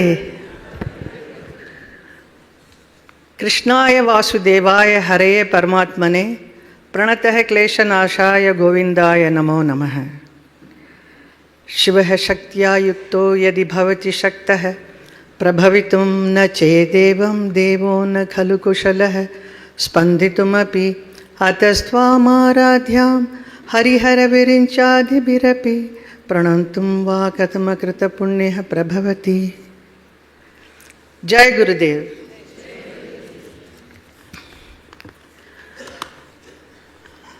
I feel extremely honored and delighted to be here with all of you this beautiful morning for the International Women's Conference session today. This initiative is the brainchild of Bhanu Didi ji, and I'm extremely happy to be in this beautiful ashram with the blessings of Guruji. And Guruji is our revered spiritual and humanitarian leader and ambassador of peace, Padma Vibhushan Gurudev Shri Ravi Shankar ji. You have blessed me and taught me every step of my life. I learned a lot from you. So I'm very, very thankful to you, Guruji. And pranam to Guruji and respect to Bhanu Didi and the women dignitaries sitting on the stage, pranam, and friends, all of you, pranam. This gathering is not just an event. It is a space for we celebrate strength, wisdom, and the incredible power that women hold to shape their life and the world around them. As I look around, I see women from all walks of life who are all here gathered to leaders, entrepreneurs, artists, teachers, caregivers, and visionaries. Each of you carry unique story, a journey filled with challenges and triumph. Despite our different paths, there is something that binds us together. Our shared resilience, our ability to rise above obstacles, and our unwavering commitment to make a difference. Many people tell me that I'm a role model and they get inspiration from me. So we don't prepare ourselves to become a role model, we just become. Just be. So that is how I was as a small child. I did not plan anything, but definitely it was my mother who inspired me, and she gave me the path how I should go ahead in life. And then once you know what it is, then you are in that just be. So life is a game, we have to play it well. I'm fortunate that life has opened up many possibilities and avenues for me to pursue a career different from the one which I had already chosen. I have been doing a fair amount of justice to all the roles which I played. I have to say that my journey, running into a few decades, has been satisfying, fulfilling, and very, very eventful. A transition from a young dancer to a star in film, and seamlessly smooth entry into public sector as a member of parliament from Mathura constituency. All these three roles I had to play in my role, and I think which I did quite well so far.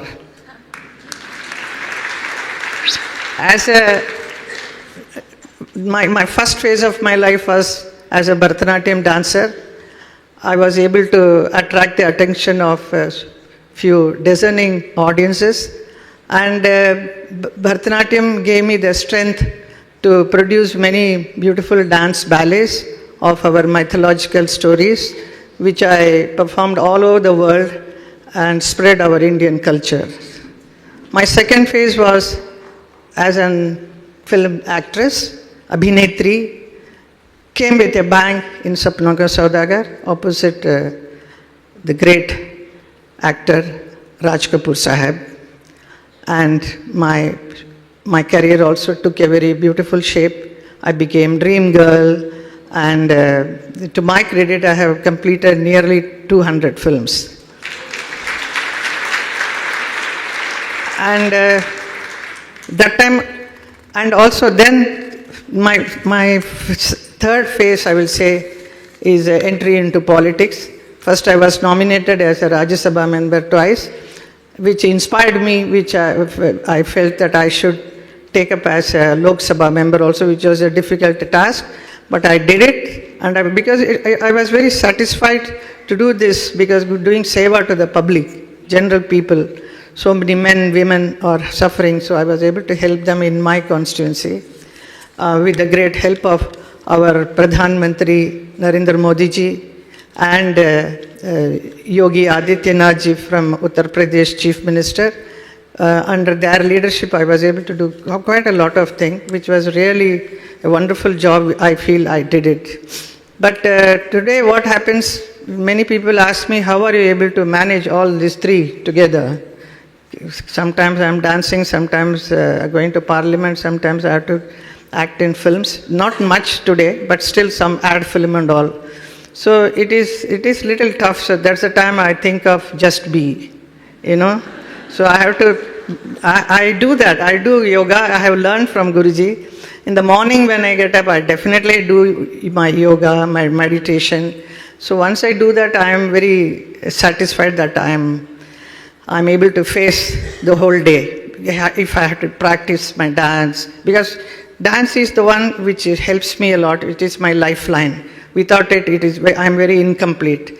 The dance, when I do, I'm very connected to, spiritually also I'm connected continuously. So these are the things, but this is very important for us to know meditation. When I do it and then go for my work, I'm able to face people well, and then try to tell people also how they should be. Now today we are talking about women and their power. So Nari Shakti hai, Prakriti hai, Shaktishali hai. This, and not only my three roles I will say I have played till today, like as a dancer, as an actress, and as a politician also. I'm a working mother and a mother of 2 daughters, and today I'm a grandmother. So I have played 5 roles. The most beautiful advent in my life is Dharamji coming into my life. We worked in several films and he became my life partner. So he is handling me with all my 5 roles. He is able to understand and supports me a lot. It's very important for a man to be behind to support. If there is no man also, it's very much okay for women to continue.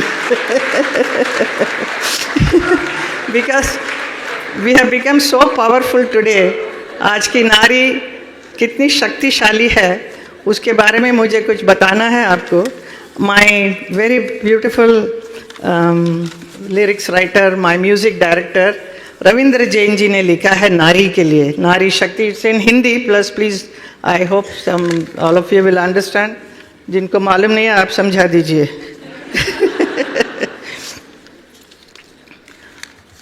मैं नारी हूँ, सृष्टि का अनुपम रूप. मैं परंपराओं की जननी भी हूँ, उसे निर्वाह करने वाली भी. संस्कार मुझ पर मोहित है तो इतिहास गर्वित। मुझ में जीवित है वो सब नारियां जो अपने आदर्श चरित्र यहाँ स्थापित कर कर गई हैं। मैं अतीत भी हूँ, वर्तमान भी, और आने वाले कल का उत्तरदायित्व भी मुझी पर है। So this is the power of woman. What we can do, how powerful we are. That is what it says. And then today's daughters, what they have to say. Yesterday it was different. Today's girls, they are achieving in every field. They are able to do the best. So उनका ये कहना है,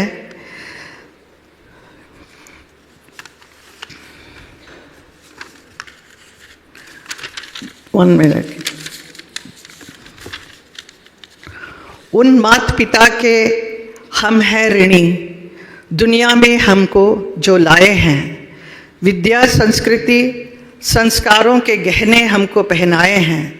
ज्ञान विज्ञान अर्थशास्त्र राजनीति सामाजिक व्यवस्था ग्रह नक्षत्रों के रहस्य, हर क्षेत्र में हम आगे हैं।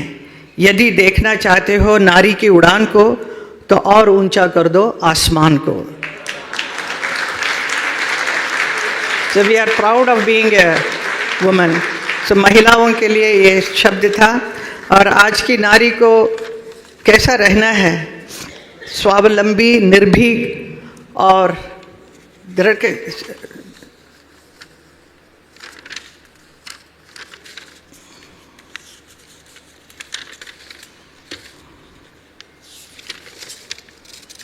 Yeah, that is just.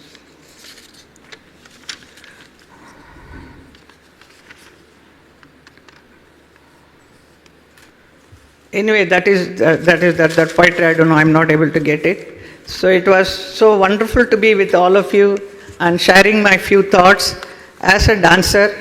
And I'm thankful to Guruji for inviting me to this beautiful women's conference. And I'm also part of it. And I'm sure you're all going to have a nice time for the next 3 days, going to share all your thoughts and wisdom with each other. Thank you so much, Bhanuji. Thank you.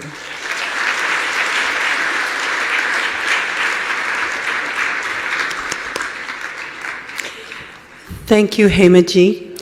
You may be surprised with this American accent that I've seen a number of your films and have not only been impressed by them, but we're all duly impressed with how you manage so many roles in life.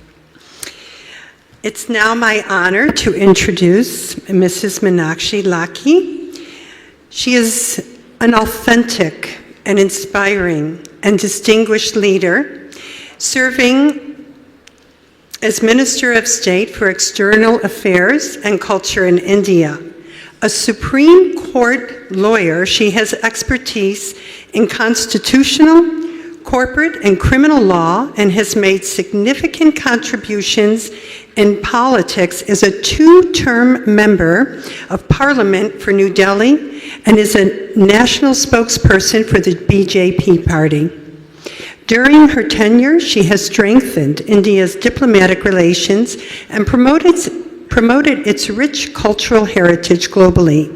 Known for her advocacy of women's rights and social justice, Mrs. Lakhi is a prominent voice in parliamentary discussions and has authored several publications influencing policy on national and international issues. Join us in welcoming Mrs. Lakhi.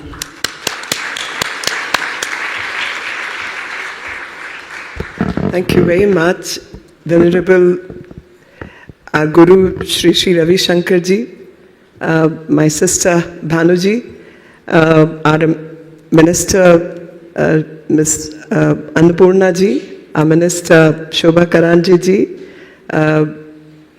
Hema ji, Baroness Patricia, and NEP Ms. Maria. I must say that today seems to be a homecoming for me because I've met so many of my friends today from whom I had been away for a long time. So thank you, Gurudev, for bringing me all the lovely people. And this room has some people who have known me since the age of 17 and 19 and beyond. So if I can say this on their behalf, that I have been nothing but be me and just be me. So the idea is that who defines us? Is it us who define ourselves, or we allow others to define us? Others who will say, oh, you got to be certain size, you got to talk a certain way, you got to look a certain way, you got to achieve certain goals. Do they define us? Or we define who we wish to be, at what time, what we want to be. Since many people have made many confessions, I must say from childhood, if I wanted to do something, it varied from being a truck driver, seriously, because that was the biggest thing on the road. So I wanted to drive a truck. And it was a family occasion when all the relatives will gather, and I was a 3+-year-old or 4-year-old child. I'll be brought in. What is it that you want to be? And I'll say, I want to be a truck driver. And then seeing Star Wars, giving interviews and all, I wanted to be an astronaut, to becoming a lawyer. And am I not glad that I became a lawyer? Because somebody who has a mind of her own needs to express her mind somewhere. And that mind, which gets to be run by the heart and not really mind which runs the heart. I think that's what being just be is. Just be who you are, what you believe in, no pretense, no cover-ups, and not trying to be something which you are not trying to fit into certain roles which people try to assign you, not trying to follow the path which others ascribe for you. Making your own path, standing on your own, believing in yourself, having confidence in your own value system. And I must say, Gurudev has been one influence in my later life, which I can rate as 2-3 decades, that I was one person, and since this is a day of confession, I must confess. So my friends who have known me from a very long time would have watched me, someone who never used to wear a bindi. Yeah? And then I had my encounter with Gurudev, and he said, Meenakshi, why is it that you're such a, clued on to your history, culture, a very traditionally trained woman, why is it that you don't wear bindi? I said, look, I'm battling the leftist all the time. They are the ones who are wearing this big bindi. So I've decided not to wear a bindi, be like them, and tell them what intellectual capacity is all about. So he says, no, this is the wrong path. You be who you are. And if your value system is very much an Indian value system, you don't have to ascribe to anybody's point of view. Wear a bindi. I said, okay. I started wearing bindi from that day. And then I heard so many stories. So many of my foreigner friends would ask, why women wear bindis? Does it mean that you people, it's a sign of marriage, this, that, and all? Or some horrid stories which do round on the internet. I said, no. Do you know, this part is where pineal gland is. And this part, once gets activated, you can achieve all that you wish to. And what do people like me wish to? Drive a truck, or go to space, do some fun things. So idea is that if you can rise above the ground with your mental power and defy the rules of gravity, this is what this pineal gland can do. The pineal gland can do is read a book without having to actually look at it, without having to use your eyes, because we become so focused on our eyes, our senses, that we lose the power of our heart, mind, and consciousness. So for me, there is nothing but consciousness. And life is nothing but vibrations. So you look at certain people, they'll immediately put you off. You look at certain other people who will radiate no matter what the issues in their life is. And that radiance is because of the inner power. And that inner power comes from being just be. Just be. You don't have to prove anything to anyone. The fact you're standing, the fact you're speaking, the fact you have been able to make your living honestly, with integrity, with life, that's what life has to be, because we all have our ascribed roles in this system, in this jigsaw of life. And destiny will take us, giving more importance to ourselves that, oh, if I was, I could, I did. No, life is not about I. We are just a speck of dust in this planet. And this planet itself is just a speck of dust in this universe. So never giving more importance than what is required, but connecting through the universal spirituality, connecting each other's heart, connecting through the vibrations, bringing positivity to people who touch your life or whose life you touch. I think that's where consciousness derives us from. And that consciousness which derives all of us are in this room. I must say, gender has been a challenge for very many societies. Guruji represents the original feminist country in this world. And that's why we call it Bharat Mata. Because it's a feminine country, the feminine values is what is valued in this country. In this country, traditionally, we have adopted many wrong ways, but in spite of all those wrongs, we still have huge amount of compassion in the society.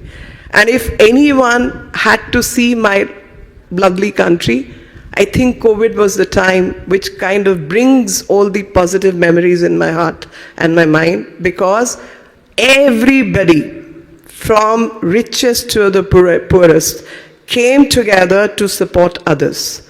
Because life was not about me, my family and things. Life was what I can do to overcome the problem which world is faced with. And it is because of that, India, in spite of its challenges, was able to send vaccines to 172 countries. And I must say, food, there was no shortage of food. Please don't go by the hunger index, a fabricated document. We are the ones who are providing food to even women and children in Afghanistan who are going through difficulties. We've provided it to so many other countries. And with a sense that this is part of our duty. We never tom-tom, oh, I did this, we did this, India's done this. We don't even call or use the words aid. We don't use our vocabulary is not aid or grant. Technically, we may be doing that, but we call it developmental assistance. It's because it's Bharat Mata. It's a country which allows you to have your raised consciousness level, that you are sensitive not to look down upon anyone, but knowing the circle of life, whatever is up has to come down, whatever is down has to go up. And this circle of life will continue in our individual lives as life of a nation, as life of civilization. But a civilization has to be most valued when it lives with the consciousness of universal thought. My friend from Romania, when she talked about being an Orthodox Christian and saying, oh, we don't meditate, but I have certain other practice. So let me speak on behalf of all my Indian friends and in presence of Guruji, I'll take this liberty. The liberty I'm taking is that in our ancient scripture, there is a line which says, it's part of a big shlok, but one line, Ekam Sat Vipra Bahuda Vadanti, means truth is one. Very many wise men speak differently. So I would say the truth is universal, correct behavior with consciousness. And many people may have their own interpretation. It could be Orthodox Church, it could be Catholic Church for all I care. It could be anything. But the truth is, no human being is supposed to hurt others. No human being is supposed to enslave others. No human being is supposed to exploit others. The truth is, discrimination based on race, color, caste, gender, anything is bad. And that consciousness is what the consciousness of this nation teaches us all about. And no matter what kind of imposition we have been through, no matter what kind of bad history we've been through, we are alive with that consciousness even today. And another part of confession I must make, I come from erstwhile India, but today Pakistan. My ancestors come from there. And I always say this is an ancient body and still more ancient consciousness. And my consciousness keeps me taking me back to the place where my ancestors came from, and they came from Harappa. Harappa. So I said I'm the original Aryan. Because when you think that few thousand BC, what kind of cities these people developed, what kind of life was it? And to all my American friends who talk about the judge who recently, what was the name? I'm not getting the name. Her statue was put on the square, city square. So where she's standing like this, with her holding her waist and standing with her raised head. And she's an icon of women liberty and someone who made space for herself.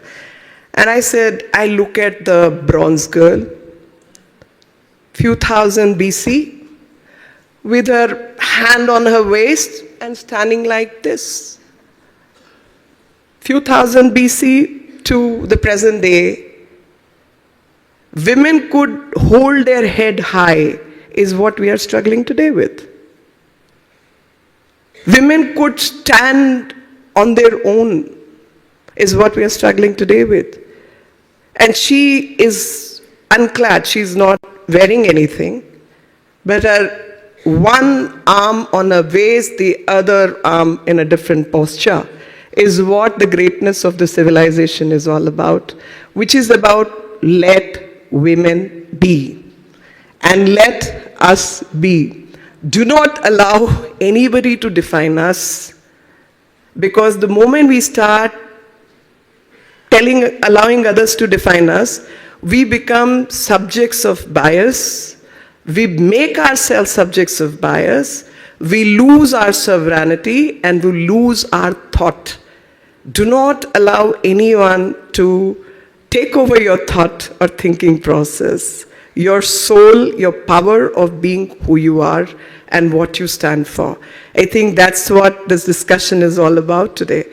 I must add that just, I think, few days back, 2-3 days back, we've completed, and I can say this is the week of UNSC Resolution 1325, which talked about women empowerment.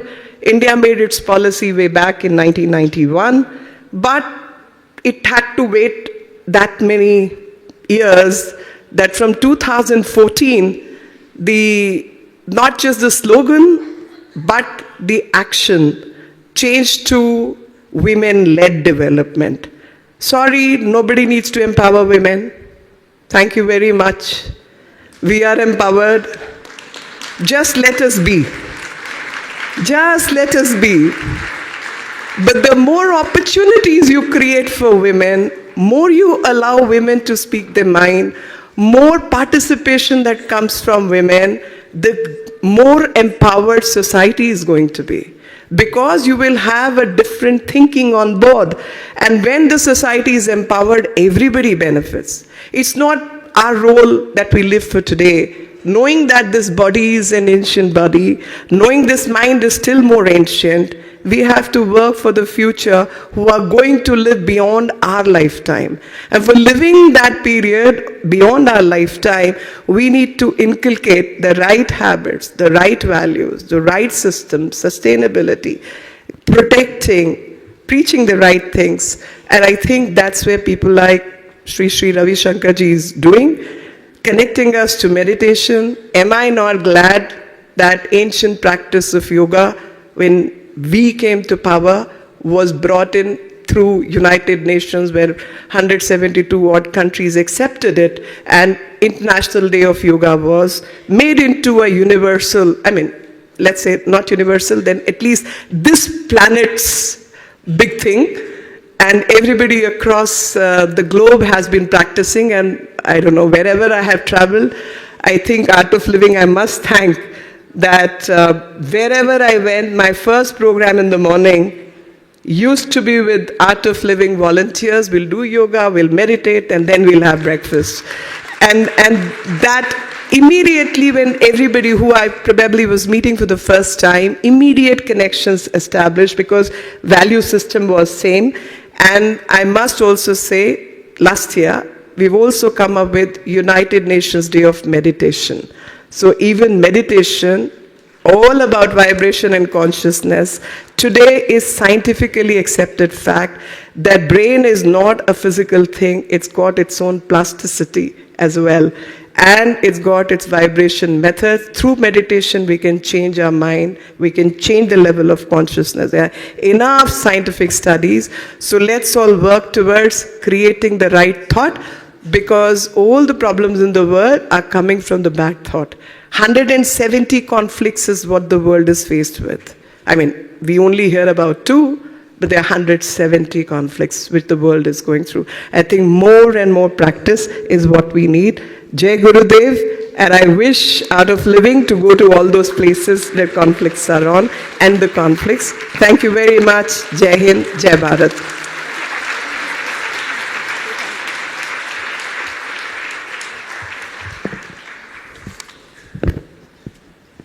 Thank you, Meenakshi ji. As always, it is not just an honor but a pleasure to listen to such profound words of wisdom. We now move on to a very special award ceremony. This moment is profoundly special to all of us here today as we sit in the Vishalakshi Mandap. We will be beginning with the award ceremony, the Vishalakshi Award to Srimati Annapurna Devi ji in recognition of your public service in the sphere of women empowerment and child welfare. We also, Gurudev will be presenting the award to Srimati Hema Malini ji for her tremendous contribution towards Indian cinema, the performing arts and public service.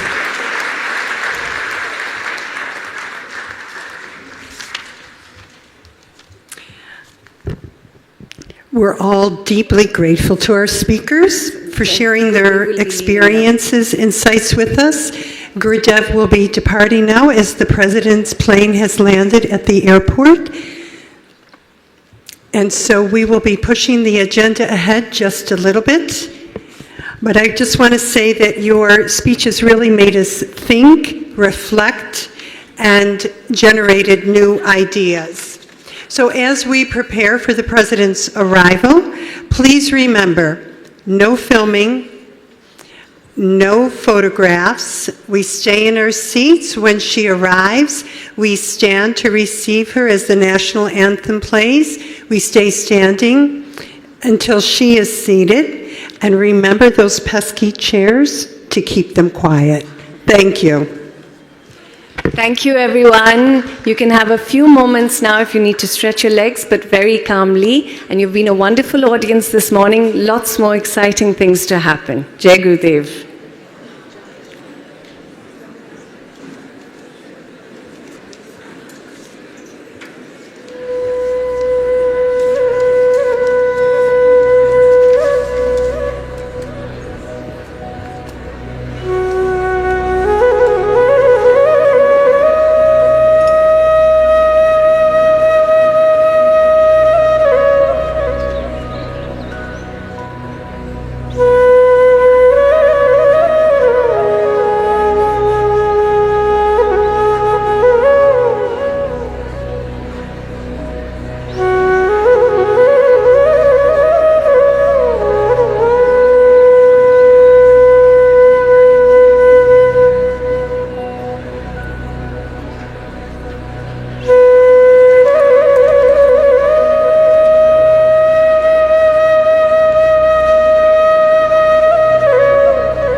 Just a reminder, we must be in our seats in less than 10 minutes so that we'll all be able to be present for the Honorable President of India.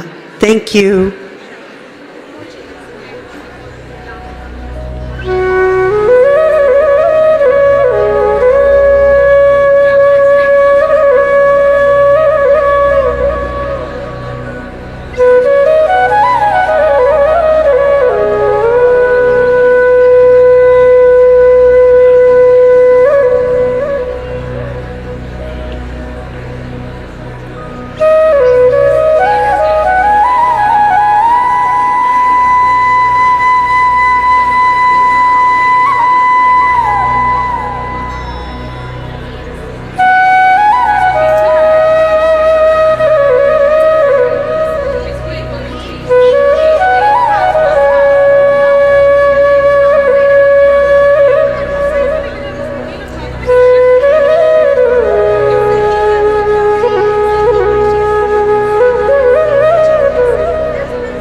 Requesting everyone to please be seated.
Hello. So they have 2 minutes and then the doors are locked. Like, they won't be counted.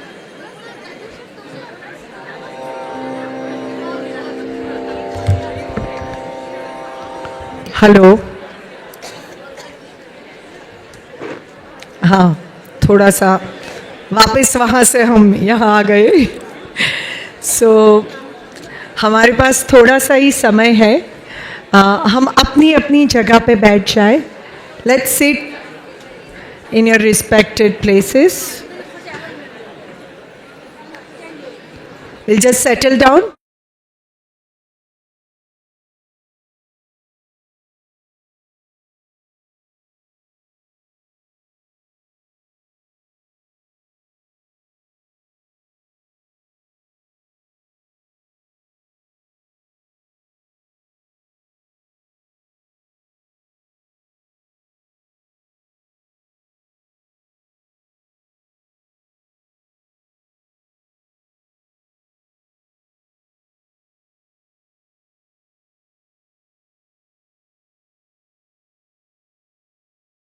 दौरान यहाँ पे किए हुए सभी नियमों का पालन करें, सभी निर्देशनों का पालन करें.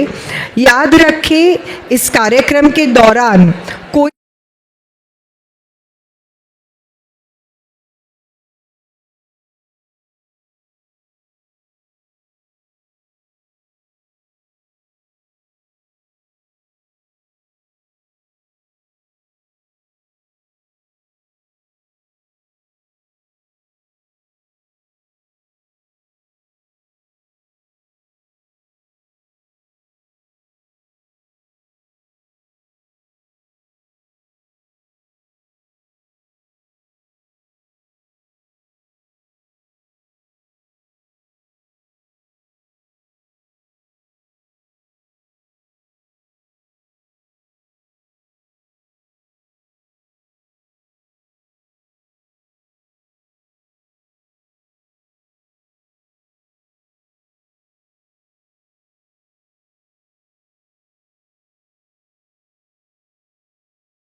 ಯಾವುದೇ ಛಾಯಾಚಿತ್ರ ಅಥವಾ ವಿಡಿಯೋಗಳನ್ನು ತೆಗೆದುಕೊಳ್ಳಬಾರದು.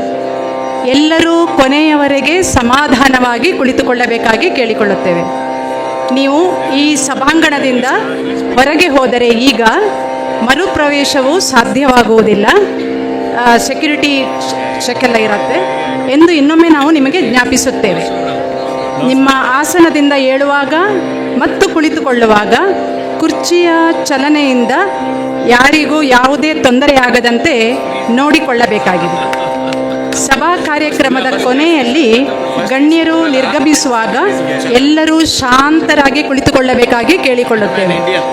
ಗೌರವಾನ್ವಿತ ರಾಷ್ಟ್ರಪತಿಯವರು ಆಗಮಿಸುವಾಗ ಎಲ್ಲರೂ ಎದ್ದು ನಿಂತು ಹಾಗೂ ರಾಷ್ಟ್ರಗೀತೆ ಮುಗಿಯುವವರೆಗೆ ಎದ್ದು ನಿಂತು ಗೌರವವನ್ನು ಸೂಚಿಸಬೇಕು ಎಂದು ಕೇಳಿಕೊಳ್ಳುತ್ತೇವೆ. ನಮಸ್ತೆ.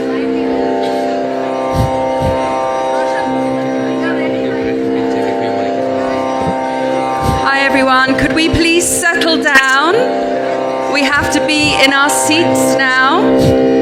And now I know we have said this on numerous occasions. We do need now for everyone to be seated.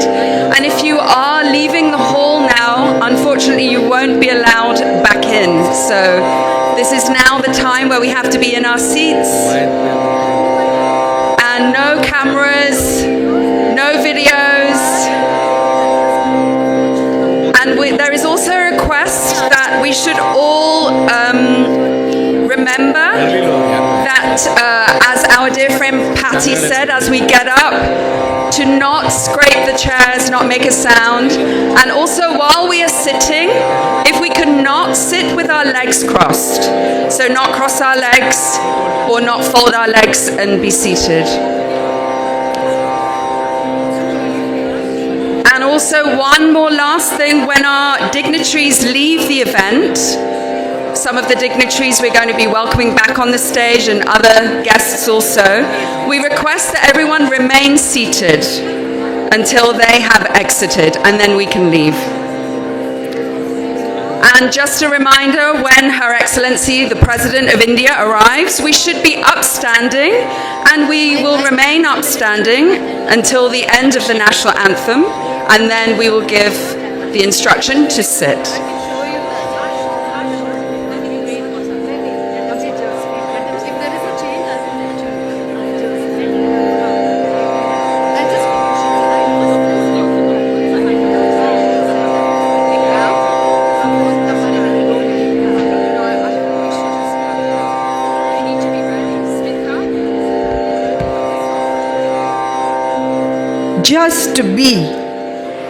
Just be इस अंतर्राष्ट्रीय महिला सम्मेलन का थीम गीत है, जो हर महिला के भीतर मौजूद शक्ति और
Than every woman.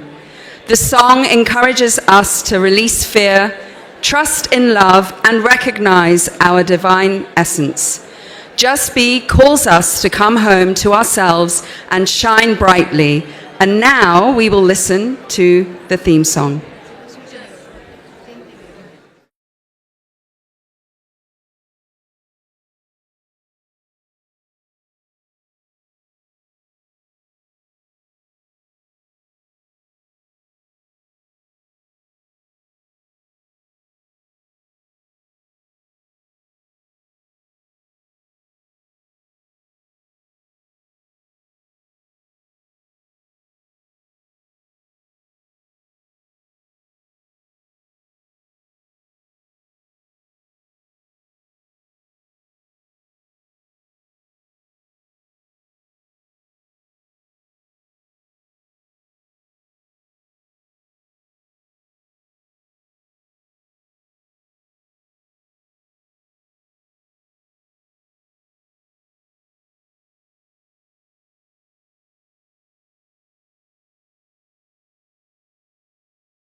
does it take to know the sun lights your way? Don't be afraid, come home, just be. Let go, ride the wave. Let go, so high. Let go, dive deep inside. Let go, don't hide. Let go, shine bright. Let go, let love decide. What does it take to know the stars watch your life? Every step, every stride, come home, just be. What does it take to know the earth holds your weight? Head held high, you walk straight, come home, just be. Let go, scale the height, let go, sail the tide, let go, close your eyes and smile. Let go, dance with joy, let go, free your mind, let go, let love decide.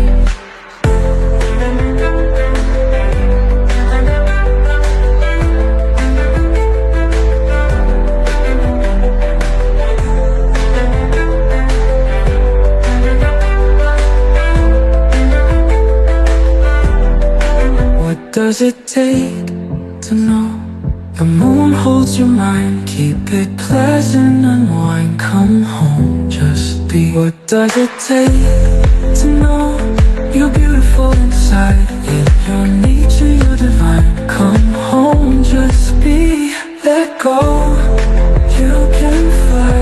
Let go, you're the light. Let go, you are glorious inside. Let go, hear your soul. Let go, you're the goal. Let go, let love decide. Let go, let love decide.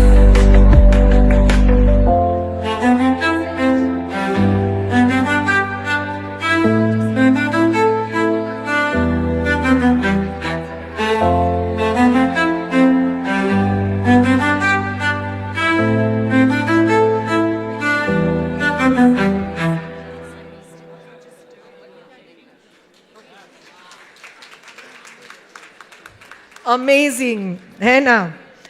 तो सही में ये गाना हम सबके भीतर की स्त्री को जगाने वाला है और हमारे भीतर होती है चेतना जिससे हम अपना रोजिंदा जीवन अपने ओपिनियंस बनाते हैं।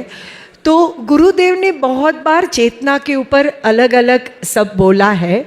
तो अभी हम एक छोटा सा वीडियो देखेंगे जिसमें गुरुजी का हमने कंपाइल किया है, चेतना के ऊपर जो बोला है उसके अंश देखेंगे। ಹಾಂ, ಜಸ್ಟ್ ಬಿ ಆ ಥೀಮ್ ಹಾಡು ಎಷ್ಟು ಅದ್ಭುತವಾಗಿತ್ತು. ಈಗ ನಾವು ನಮ್ಮ ಚೈತನ್ಯದ ಕುರಿತು ಒಂದು ಅದ್ಭುತವಾದ ವಿಡಿಯೋವನ್ನು ನೋಡುತ್ತೇವೆ. ಇದು ಪರಮ ಪೂಜ್ಯ ಶ್ರೀ ಶ್ರೀ ಗುರುದೇವರ ಪ್ರವಚನ ಮಾಲೆಗಳಿಂದ ಆಯ್ದ ಭಾಗವಾಗಿದೆ. ಎಲ್ಲರೂ ಇದನ್ನು ವಾಚ್ ಮಾಡಿ. We will now watch a beautiful video based on a compilation of different discourses of Gurudev's wisdom of consciousness.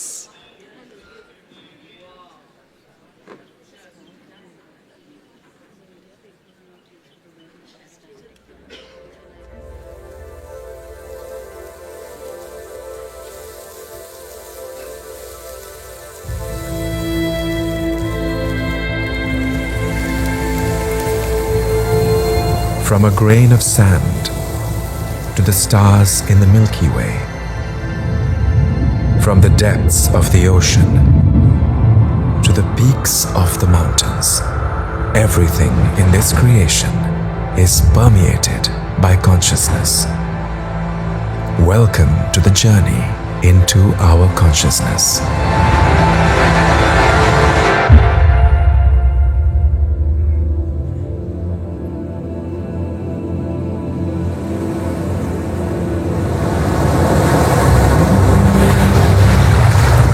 Just as it is water that appears as a wave, a ripple or a drop, It is consciousness that appears as the world and everything in it.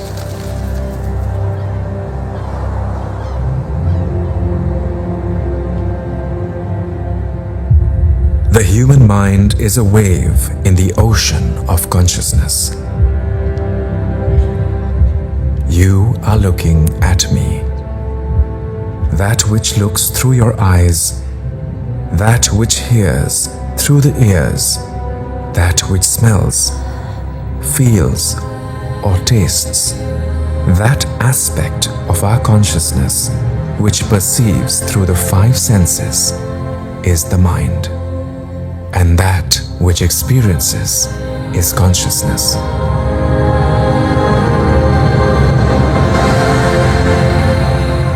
The waves are there. Waves cannot be there without the ocean. The ocean is consciousness, and the waves are the perceptual and thinking ability, and all those various faculties that we experience in life. Those are all just on the fringes, whereas consciousness is the very basis. You can't get out of consciousness like you can't get out of space. Can you get out of space? Impossible.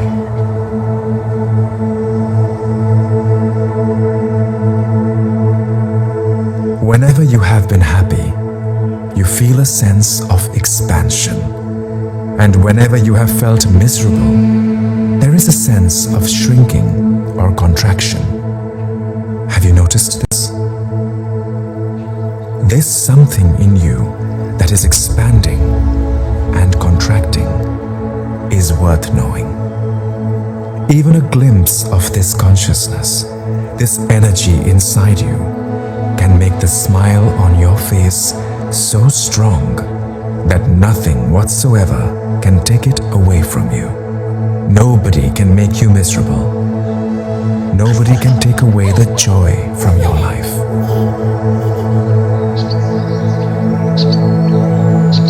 How do you experience consciousness then? When all other experiences are subdued, what remains is pure consciousness. You call this Satori, Nirvana, emptiness, moksha. All these different names are attributed to it, where you feel you are, yet you are not.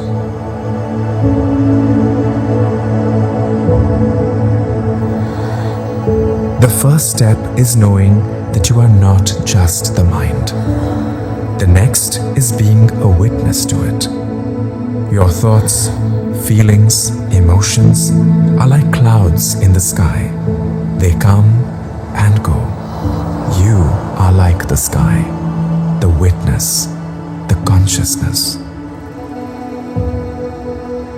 Just bringing this to our awareness, we will suddenly find that all that was restricting us, our identity, our ideas, and our set of thoughts, our body, they simply vanish.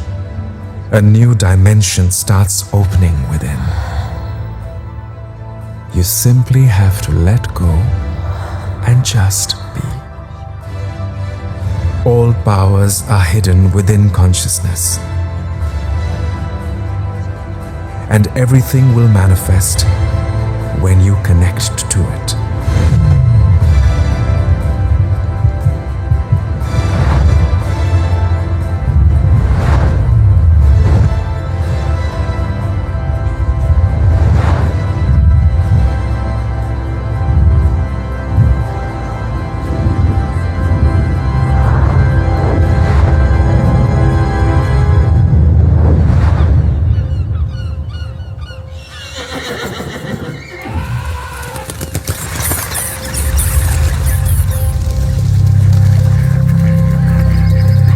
Its power of being conscious is seen in all living creatures. Its power of movement in the wind. The power of being inert in rocks. The power to flow in water, its radiance in fire, and emptiness in space. And its power to exist is seen in the existence of the world. All the 10 directions are pervaded by the powers of consciousness. The power of knowledge, action, will, or desire are all contained in it.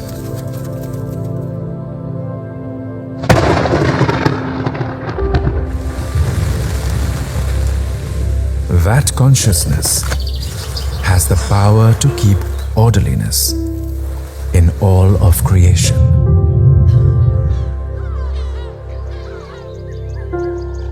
The intelligence knows how tall each stem should be, and where to be green and where to be yellow.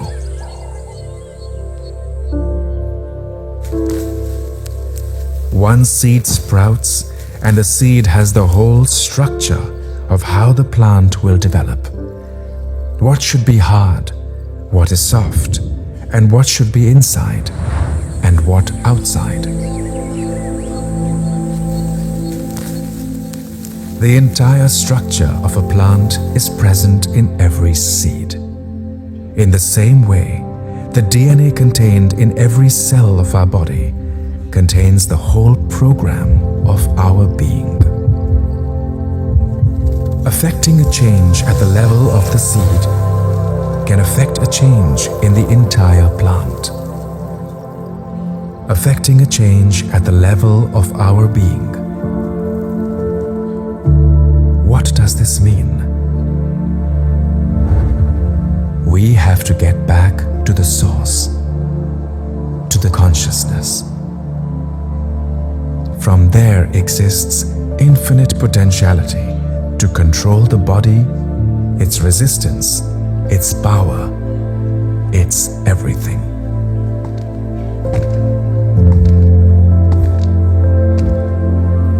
In a cinema, the same light is the hero and heroine, and the many different characters on the screen. The same light can be a mouse and a lion. Behind all these characters is only one beam of white light. The brave see that all differences, personalities, attitudes, it is all just play and display of one consciousness, one field of energy. One who focuses on this and understands this deep within crosses over this world of death to immortality. Nothing whatsoever can shake them. So, from you projecting your mind onto everybody, you see everybody as the projection of that one consciousness. This is the journey of life, from ignorance to enlightenment.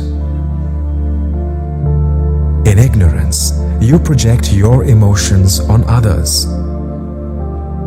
You say you are angry at everyone, and you think everyone is angry at you. You have an ego. You think everyone else has an ego too.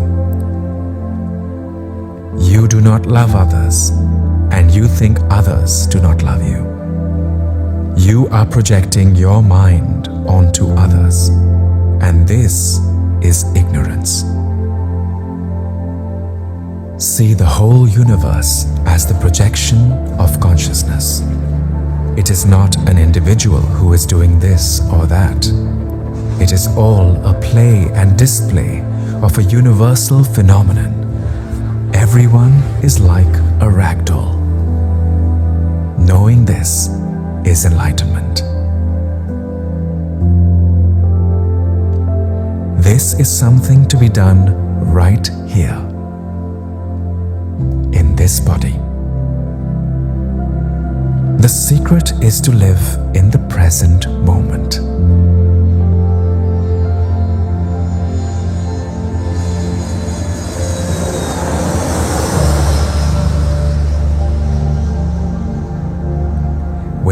flying in the air. You see a car moving on the highway. A person driving the car can only see a few hundred meters in front of him. But the person flying above can see the entire road, where it leads, how it goes. In the same way, the more expanded and heightened our consciousness is, we see the past, present, and future all as a happening. It is simple. We just have to remind ourselves to see the entire past as a dream. Know that the future could be a dream too. Question the present. Is it also a dream? Wake up. Wake up. There is something in you that doesn't change, which is the reference point for all changes. Your thoughts are changing. Your emotions are changing. Your body has undergone so much change. If you look at a 25-year-old picture of you, you can't say it's the same body. It's much different than what you are now, but still, you are the same person. There is something in you that never changed. Catch on to that. That non-changing aspect in you is consciousness. If we carry all our memories, cravings, aversions, and hatred, it is a great loss to us, as the mind is meant to experience infinity. These impressions can all be erased through all meditation and powerful breathing techniques like the Sudarshan Kriya. The mind goes completely blank after you do the Sudarshan Kriya. You feel an absolute stillness in the mind. You experience the rhythm of the cosmos.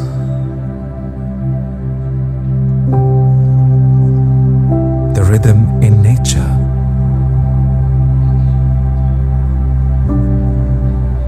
Sunrise, sunset, harmony in all the movement.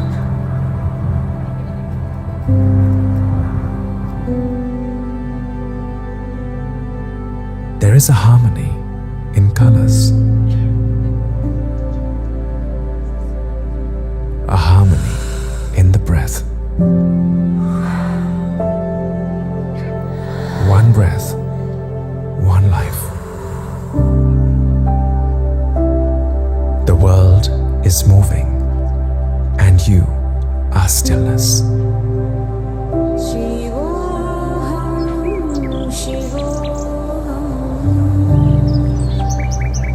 Creation is singing.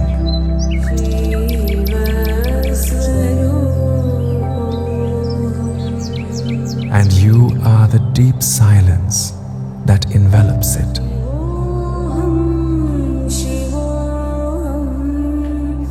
Take a step into this pathless path.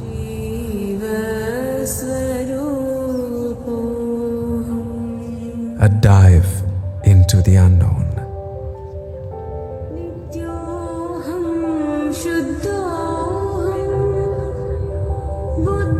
Filled with wonder and love.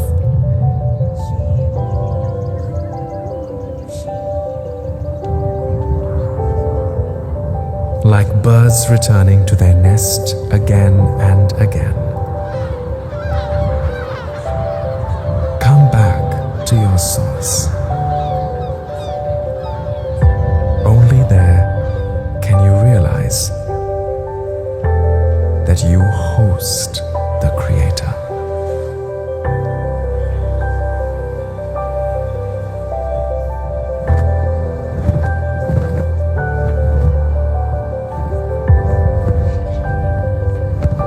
True joy is going beyond your identity. Real rest is going beyond your desires.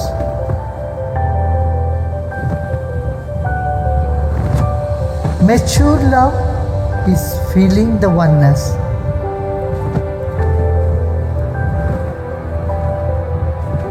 Events are transitory. Pick up the wisdom and be free. Relax and just be.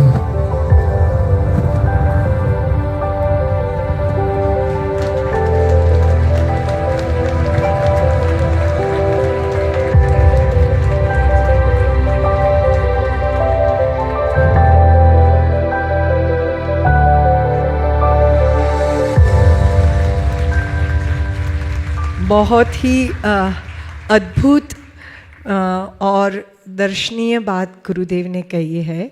तो ये video दर्शाता है कि हम आज तक जितना बहिर्मुखी हो रहे हैं उससे ज़्यादा अगर अंतर्मुखी हो जाए तो जस्ट भी इतना डिफ़िकल्ट नहीं होगा।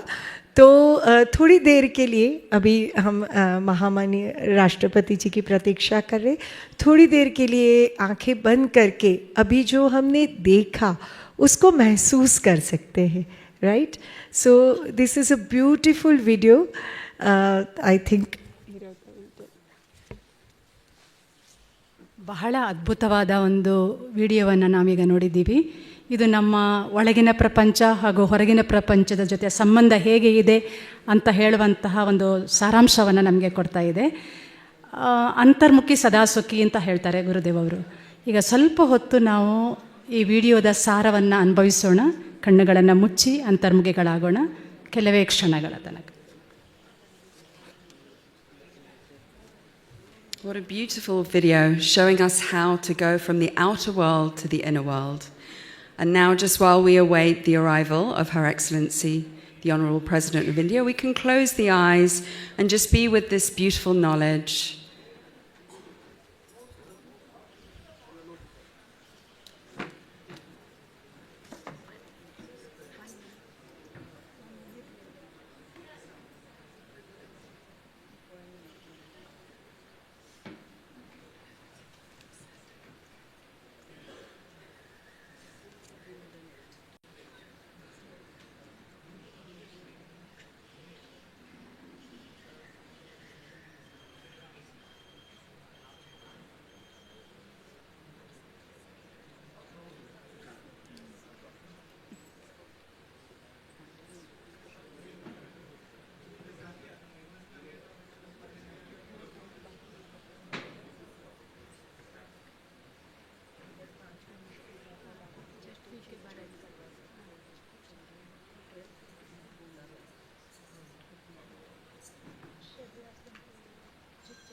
बहुत अच्छा लगा होगा।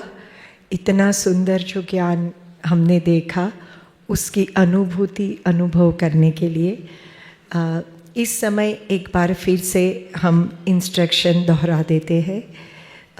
आप जब भी जहाँ बैठे हैं वहीं बैठे रहे, खड़े नहीं हो सकते, हॉल के बाहर नहीं जा सकते, अपनी कुर्सियों को खिसकाने की आवाज़ नहीं कर सकते, अपने पैरों को ज़मीन पे रखे फोल्ड लेग से नहीं बैठ सकते। जब भी राष्ट्रपति महोदया यहाँ पधारेंगी तब हम सब खड़े होकर राष्ट्रगान के लिए तैयार हो जाएंगे और जब तक राष्ट्रगान चलेगा हम सब खड़े रहेंगे।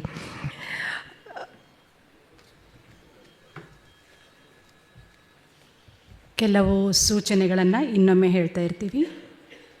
ಈ ಅಧಿವೇಶನದಲ್ಲಿ ಯಾವುದೇ ಛಾಯಾಚಿತ್ರ ಅಥವಾ ವಿಡಿಯೋವನ್ನು ತೆಗೆದುಕೊಳ್ಳಬಾರದು. ಎಲ್ಲರೂ ಕೊನೆಯವರೆಗೆ ಸಮಾಧಾನವಾಗಿ ಕುಳಿತುಕೊಳ್ಳೋಣ.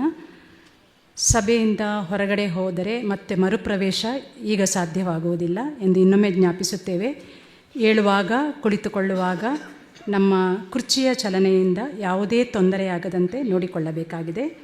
ಸಭಾ ಕಾರ್ಯಕ್ರಮ ಕೊನೆಯಲ್ಲಿ ಗಣ್ಯರು ನಿರ್ಗಮಿಸುವಾಗ ಎಲ್ಲರೂ ಕುಳಿತುಕೊಳ್ಳಬೇಕಾಗಿ ಕೇಳಿಕೊಳ್ಳುತ್ತೇವೆ. ಗೌರವಾನ್ವಿತ ರಾಷ್ಟ್ರಪತಿಯವರು ಆಗಮಿಸುವಾಗ ಎಲ್ಲರೂ ಎದ್ದು ನಿಂತು ಹಾಗೂ ರಾಷ್ಟ್ರಗೀತೆ ಮುಗಿಯುವವರೆಗೆ ಎದ್ದು ನಿಂತು ಗೌರವವನ್ನು ಸೂಚಿಸಬೇಕು ಎಂದು ಕೇಳಿಕೊಳ್ಳುತ್ತೇನೆ.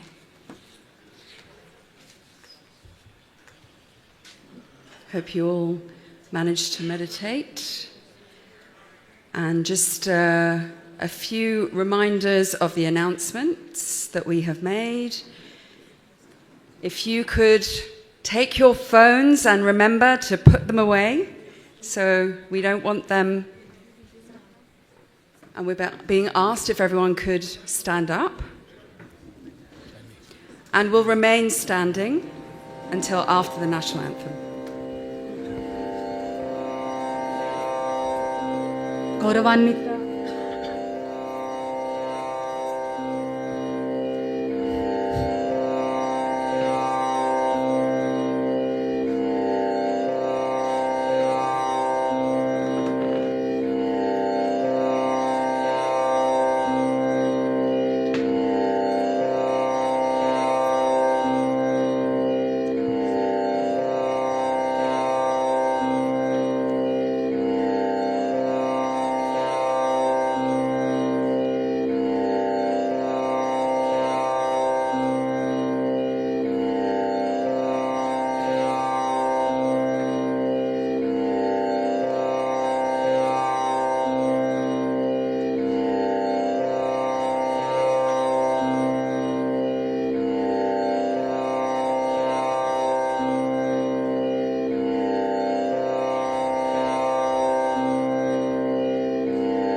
दायक जय हे भारत भाग्य विधाता।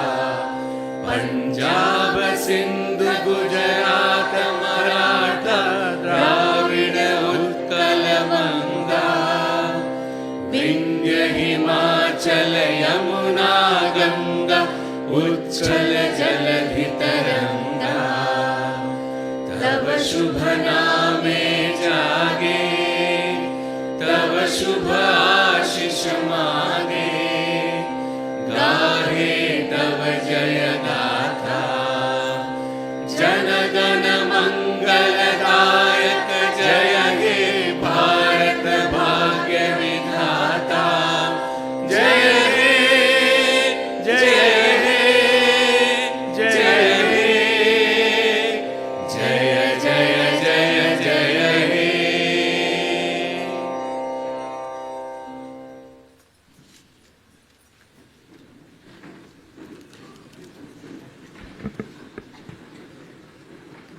यह हमारे लिए अत्यंत सम्मान और सौभाग्य की बात है कि हम माननीय भारत के राष्ट्रपति श्रीमती द्रौपदी मुर्मू जी का स्वागत करें। एक आदिवासी महिला नेता के रूप में इस प्रतिष्ठित पद को संभालने वाली आप पहली राष्ट्रपति होने के नाते आपके प्रेरणादायक जीवन यात्रा और जनसेवा के प्रति समर्पण ने पूरे देश और उसके भी आगे प्रेरणा के स्रोत बने हैं। और आपका नेतृत्व भारत में समावेशिता और विकास के लिए एक प्रकाश स्तंभ है। आपका बहुत स्वागत है।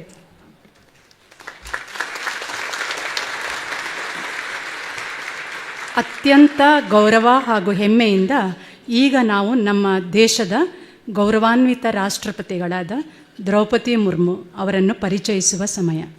ದೇಶದ ಮೊದಲ ಪ್ರಜೆಯಾಗಿರುವ ಇವರು ಈ ಸ್ಥಾನವನ್ನು ಅಲಂಕರಿಸಿದ ಮೊದಲ ಬುಡಕಟ್ಟು ಮಹಿಳೆ ಎಂಬ ಹೆಗ್ಗಳಿಕೆಗೆ ಪಾತ್ರರಾಗಿದ್ದಾರೆ. ಅವರ ಸಾರ್ವಜನಿಕ ಸೇವೆಯ ನಿಷ್ಠೆ ಹಾಗೂ ದೇಶಕ್ಕೆ ತಮ್ಮನ್ನು ತಾವು ಸಮರ್ಪಿಸಿಕೊಂಡಿರುವ ರೀತಿಯು ದೇಶದ ಅಸಂಖ್ಯ ಜನರಿಗೆ ಮಾರ್ಗದರ್ಶನವಾಗಿದೆ. ಭಾರತದ ಅಭಿವೃದ್ಧಿಯ ಕನಸಿಗೆ ಅವರು ಎಲ್ಲರಲ್ಲೂ ತೋರುವ ಸಮಾನತೆಯ ದೃಷ್ಟಿ ಹಾಗೂ ಅವರ ನಾಯಕತ್ವದ ಗುಣಗಳೇ ಸಾಕ್ಷಿಯಾಗಿವೆ. ಘನತೆವೆತ್ತ ರಾಷ್ಟ್ರಪತಿಯವರೇ, ತಮ್ಮನ್ನು ಈ ಅಂತಾರಾಷ್ಟ್ರೀಯ ಮಹಿಳಾ ಸಮ್ಮೇಳನಕ್ಕೆ ನಾವೆಲ್ಲರೂ ಗೌರವಪೂರ್ವಕವಾಗಿ ಸ್ವಾಗತಿಸುತ್ತೇವೆ.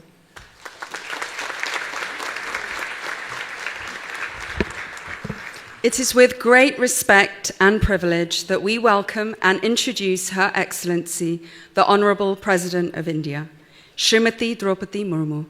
As the first woman tribal leader to hold this esteemed office, her groundbreaking journey and dedication to public service have not only shaped policy, but have also been a source of inspiration across the nation and beyond. Her leadership is a beacon of hope for inclusivity and development in India. Let us welcome Her Excellency.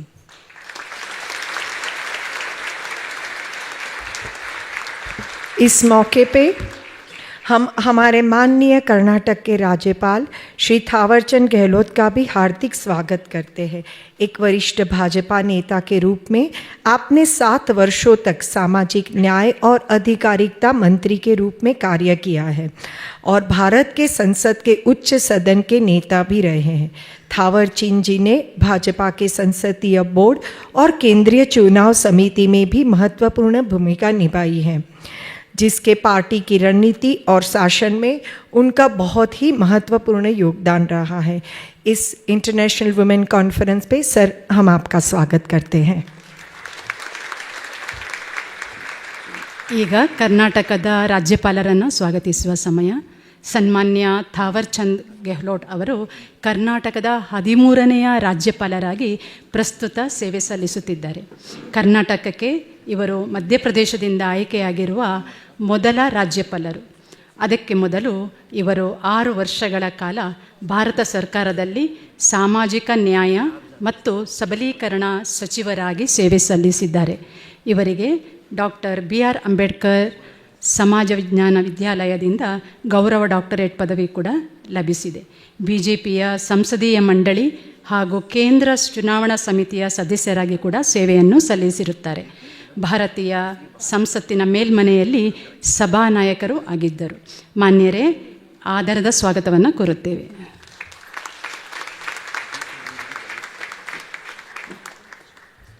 किसी भी शुभ कार्य का शुभारंभ हम दीप प्राकट्य से करते हैं. हम हमारे वैदिक पंडित जी से निवेदन करते हैं कि आप चैंटिंग के साथ दीप प्राकट्य करें. और मैं सभी गणमान्य माने अतिथि से भी निवेदन करूंगी कि आप प्लीज़ दीप प्राकट्य के लिए आगे आइए.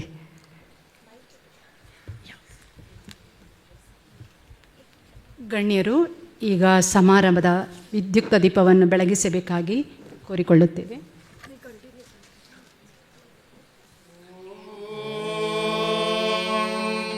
ಶ್ರೀ ಗುರುಭ್ಯೋ ನಮಃ. ಹರಿ ಓಂ. ಉದ್ದೀಪ್ಯ ಸ್ವಜಾತವೇದೋಪಘ್ನನ್ನಿರ್ರತಿಂ ಮಮ ವಶೋಗಶ್ಚ ಮಹ್ಯಮಾವಹ ಜೀವನಂ ಚ ದಿಶೋ ದಿಶಾ. मानो हिंसेज्जातवेदो कामश्वं पुरुषं जगते अभिभ्रदग्न आगहि श्रिया मा परिपातया. सर्वमङ्गलमाङ्गल्ये शिवे सर्वार्थसाधिके शरण्ये त्र्यम्बके गौरि नारायणि नमोऽस्तुते. सर्वस्वरूपे सर्वेशे सर्वशक्तिसमन्विते भयेभ्यस्त्राहि नो देवि दुर्गे देवि नमोऽस्तुते. ॐ दीपलक्ष्म्यै नमः.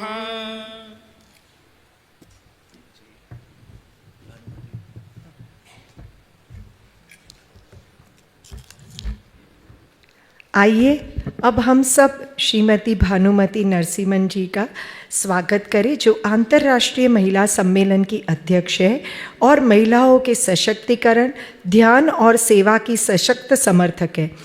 आपने आर्ट ऑफ लिविंग के दृष्टिकोण को साकार करने में बहुत महत्वपूर्ण भूमिका निभाई है और वंचित बच्चों को मूल्य आधारित समग्र शिक्षा प्रदान करने में भी आपका योगदान है. अब भानु माँ से अनुरोध करते हैं कि वह हमारे महामहिम माननीय भारत के राष्ट्रपति श्रीमती द्रौपदी मुर्मू जी को और माननीय कर्नाटक राज्यपाल श्री थावरचंद गहलोत जी का स्वागत और सम्मान करें. जय गुरुदेव. मन्नाथ श्री जगन्नाथ मद्गुरो श्री जगद्गुरो मदात्मा सर्वभूतात्मा तस्मै श्री श्री गुरवे नमः. With the blessings of Pujya Gurudev, we are very happy to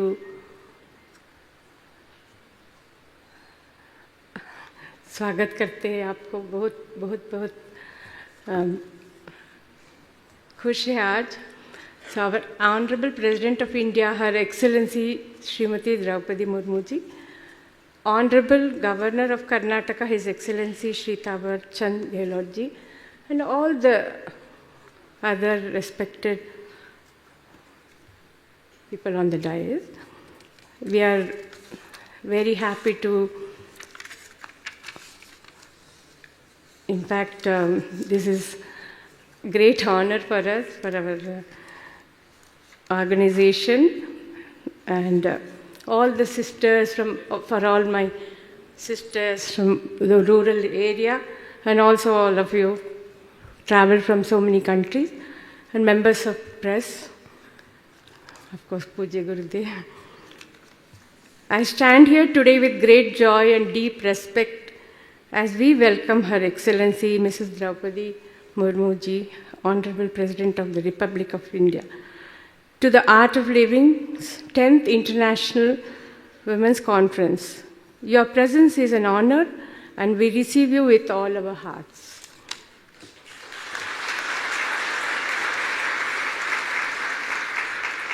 India has always been a land of wisdom and strength. As we step into the Amrit Kal, it is women's power that will elevate our nation. As the leader of the world's largest democracy, you embody resilience, grace, and vision. Your words on education, women's empowerment, and spiritual values continue to inspire us. Your own journey is a beacon of hope, from being the first girl in your village to attend college, to becoming the first woman governor of Jharkhand, and now the President of India. Your story is extraordinary and deeply inspiring.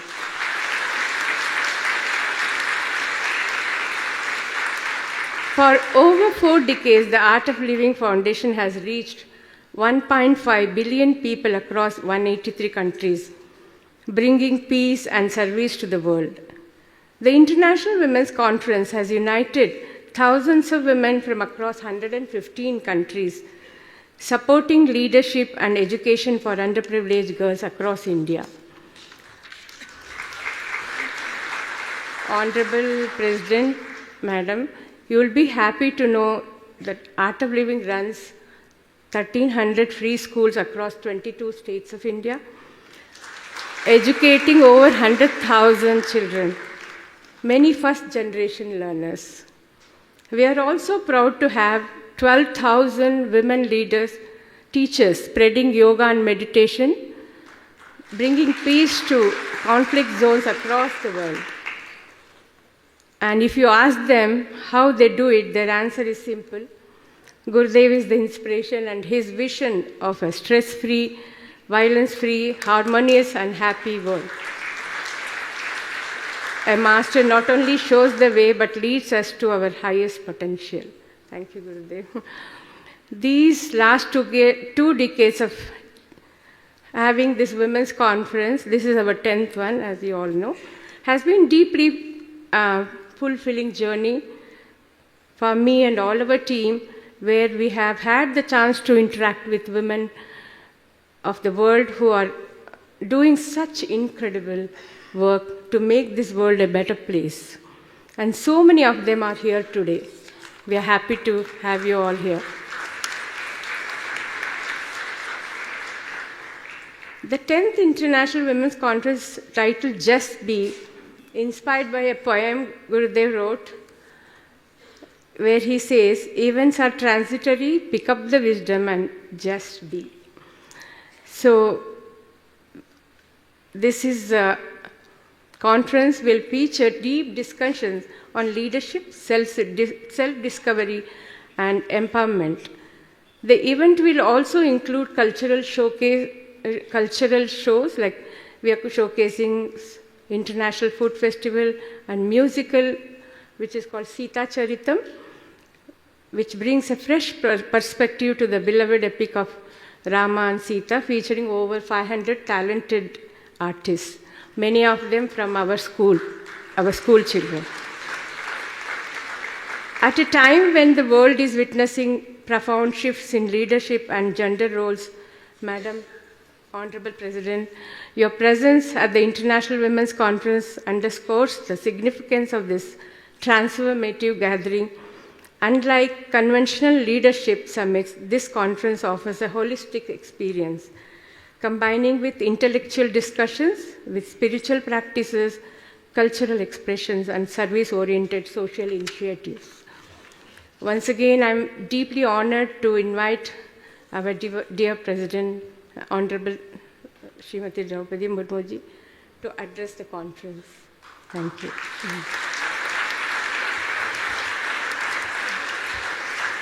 धन्यवाद भानुमा। अब हम भानुमा से अनुरोध करते हैं कि वे महामहिम माननीय भारत के राष्ट्रपति श्रीमती द्रौपदी जी मुर्मू और माननीय कर्नाटक के राज्यपाल श्री थावरचंद गहलोत का शॉल ओढ़ा के सम्मान करें।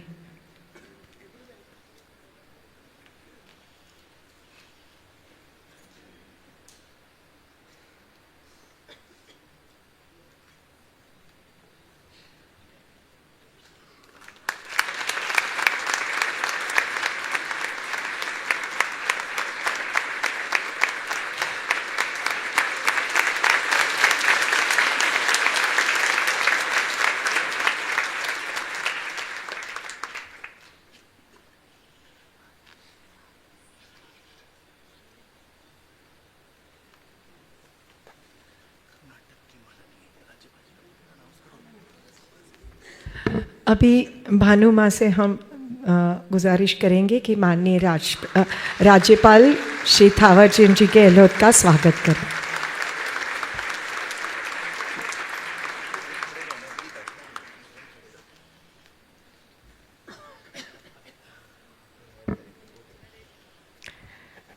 अब मैं श्री अरविंद जी और श्री विद्या वर्चस्वी को मंच पर आमंत्रित करना चाहती हूँ। हमारे Vishalakshi and Acharya Ratnakar award का प्रेजेंटेशन के लिए इन दोनों को मैं इनवाइट करूँगी। अरविंद जी वैश्विक श्री श्री तत्व ब्रांड के प्रबंध निर्देशक है और फिक्की आयुष समिति के सह अध्यक्ष है, जबकि Shri Vidya world forum of art and culture की निदेशक और बी योगी की ब्रांड संस्थापक है। इन दोनों को मैं आमंत्रित करूंगी कि हमारा अवार्ड फंक्शन आगे बढ़ाए।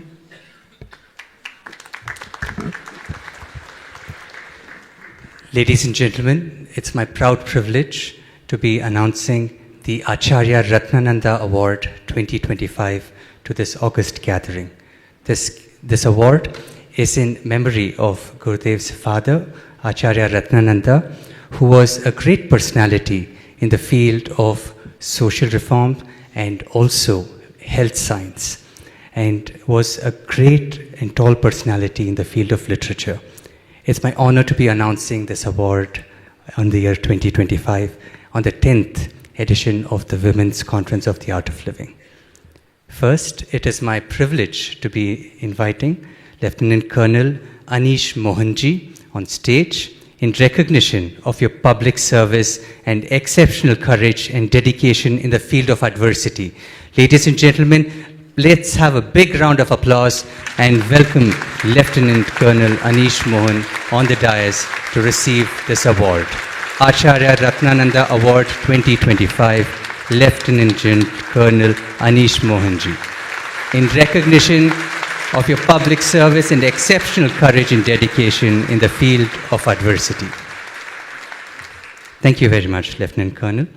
Next, it is my proud privilege to invite Mr. Arnab Ranjan Goswami on stage for excellence in journalism and media entrepreneurship. Ladies and gentlemen, a big round of applause for Mr. Arnab Goswami, the recipient of the Acharya Ratnananda Award 2025. In recognition for excellence in journalism and media entrepreneurship. A big round of applause. Thank you very much, Mr. Goswami. We now move on to the Vishalakshi Awards, constituted in honor of Gurudev and Bhanuma's mother, Srimati Vishalakshi Ratna.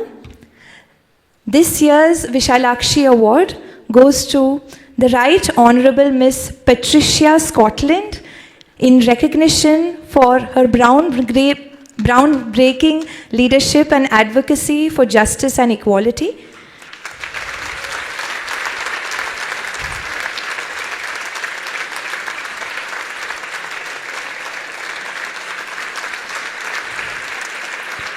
I now invite Mrs. Amla A. Ruya for her remarkable contribution to sustainable rural development.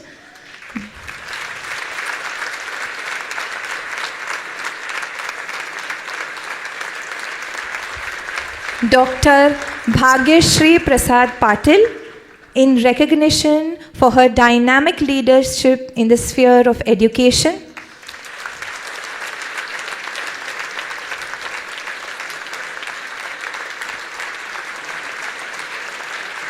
Miss Catherine Winter Celery in recognition of her transformative leadership in the sphere of conscious parenting.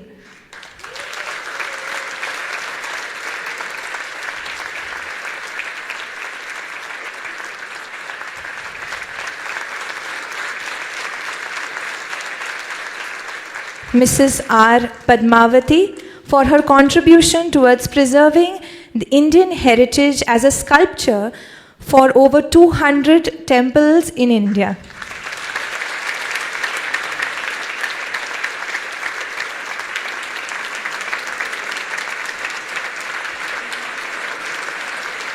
I now invite Mrs. Sangeeta Jindal for her remarkable commitment towards preserving India's cultural heritage.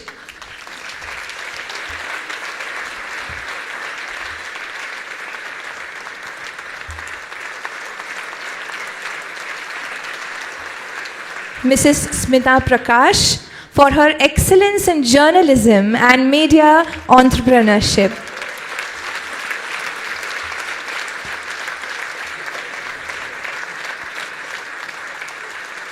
And finally, may I invite Mrs. Sumalata Amrish for her tremendous contribution to Indian cinema and public service.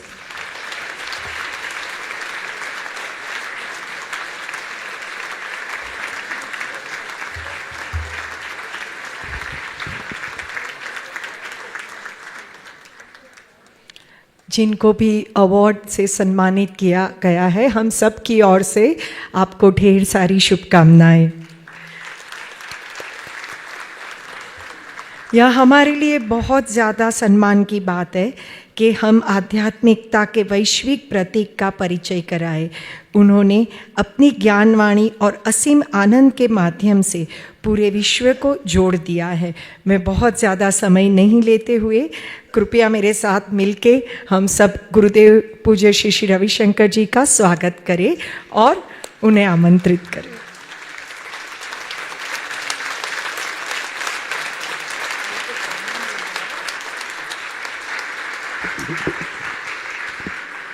ओम नमः प्रणवार्थाय शुद्धज्ञानैकमूर्तये निर्मलाय प्रशांताय दक्षिणामूर्तये नमः। हमारे आत्मीय और आदरणीय राष्ट्रपति महोदया, कर्नाटक के राज्यपाल महोदय जी और यहाँ उपस्थित हमारे प्रिय आत्मीय सज्जन, मैं सज्जन ही कहूँगा कि यहाँ सज्जन ही इकट्ठे हो सकते हैं और जो होते हैं वो सज्जन बन ही जाते हैं। ये सहज है। एक सकारात्मक वातावरण में जो भी आता है वो खिल जाता है, वो प्रगति कर बैठता है। महिला हर घर में ऐसे सकारात्मक वातावरण करने वाली होती है। इसीलिए हम कहते हैं जस्ट बी, माने सिर्फ आपके होने से एक वातावरण निर्माण हो जाता है। जब आप खुश होते हो तो परिवार को, समुदाय को और देश को आप प्रसन्न कर सकते हो। यदि महिला दुखी होती है वह देश कंगाल पड़ जाता है। कई हजारों सालों, सदियों से हमारा ये विश्वास है, महिलाओं का आंसू बहने नहीं देना चाहिए, गिरने नहीं देना चाहिए। तो महिला पर काम सबको करना आवश्यक है।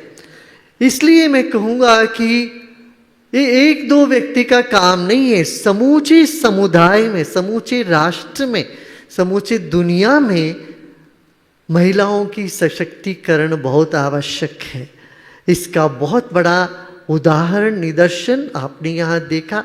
सुबह से कई लोगों ने अपनी अपनी भावना, अपनी पथ को बताए और यहाँ जैसे गांव की महिला और शहर की महिलाओं के बीच में जो फासला है, उस फासले को भी कम करना बहुत आवश्यक पड़ गया है। हमारे आदरणीय राष्ट्रपति महोदया जी ये बहुत आध्यात्मिक व्यक्ति भी है। आपको पता है कि नहीं पता?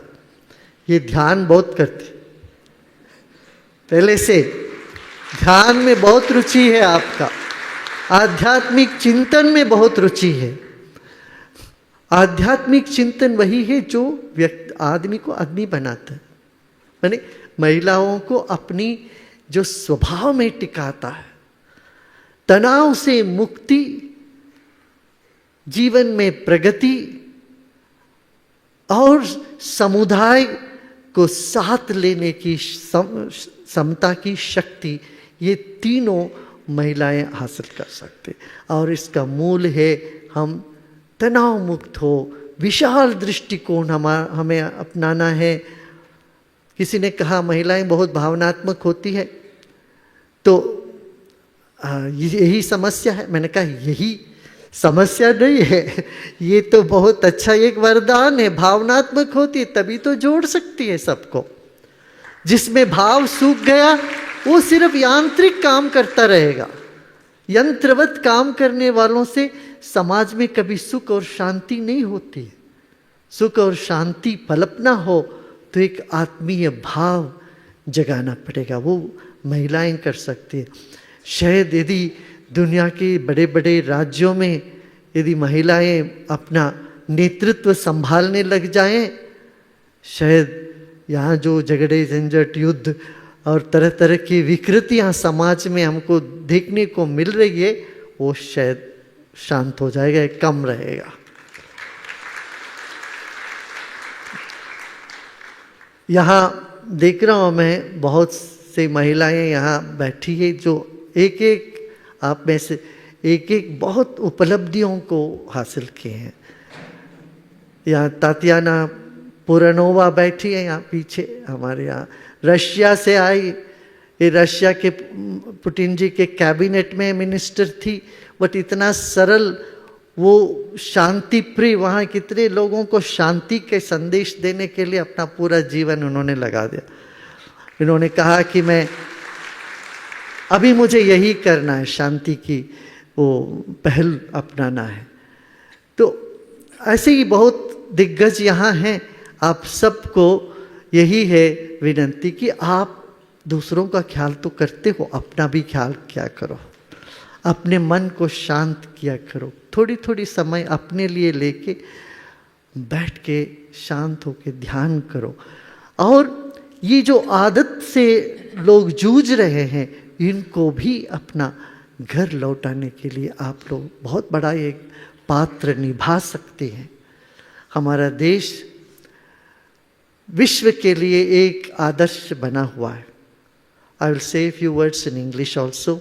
India has shown the way how women empowerment is needed, and it is very productive and very progressive. You know, here the mythology says the main ministries are given to women. The defense ministry, Durga; finance ministry, Lakshmi; education ministry to Saraswati. All this is governed by women. Nothing is left then. Nothing is left for men. But man is behind the women. We always take the name of women. Here not Mr. and Mrs., it's Mrs. and Mr. We first say, put the women first. And even in our in the tradition here, it is Matradeva, mother first and then the father. So in this scenario, we need to unite the world with this mission of one human family, away from conflicts and pain and suffering, to can dream of a beautiful world all together. Divine blessings are with us. Take it for granted, it is with us. Whenever we want to do something good, we want to unite people, there is always divine blessings. You don't need to ask for it, it is already there.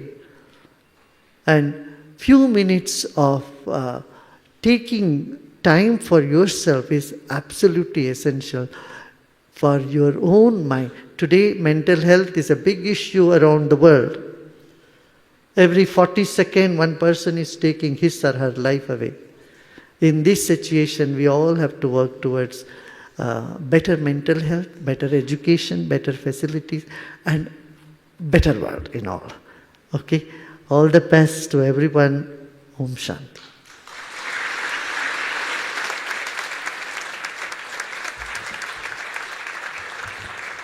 अब हम भारत की राष्ट्रपति महामहिम महोदया श्रीमती द्रौपदी मुर्मू को भाषण देने के लिए आमंत्रित करना चाहते हैं।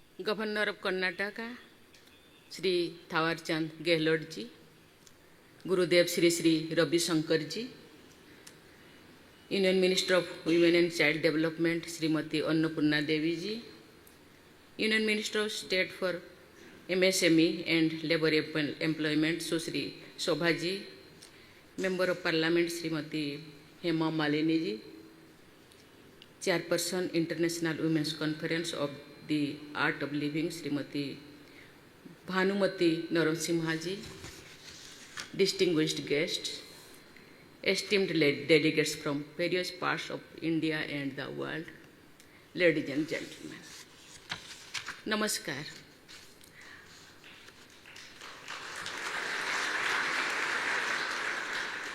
I am happy to join you all at this inaugural session of the International Women's Conference of the Art of Living. It is heartening to see so many women from different walks of life gathered here from various parts of the world.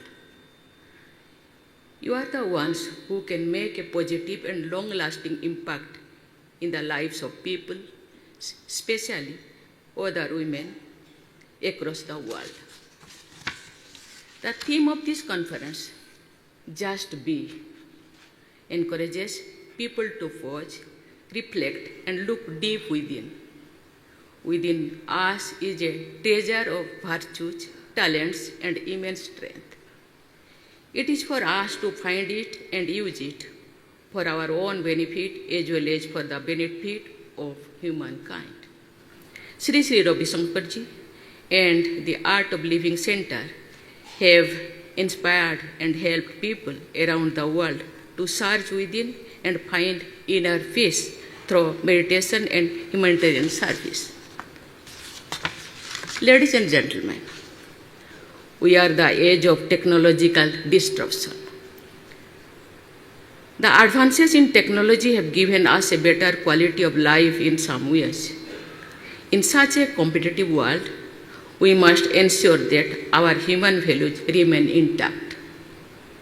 In fact, every human being needs to put in extra efforts consciously to promote human values of compassion, love, and unity.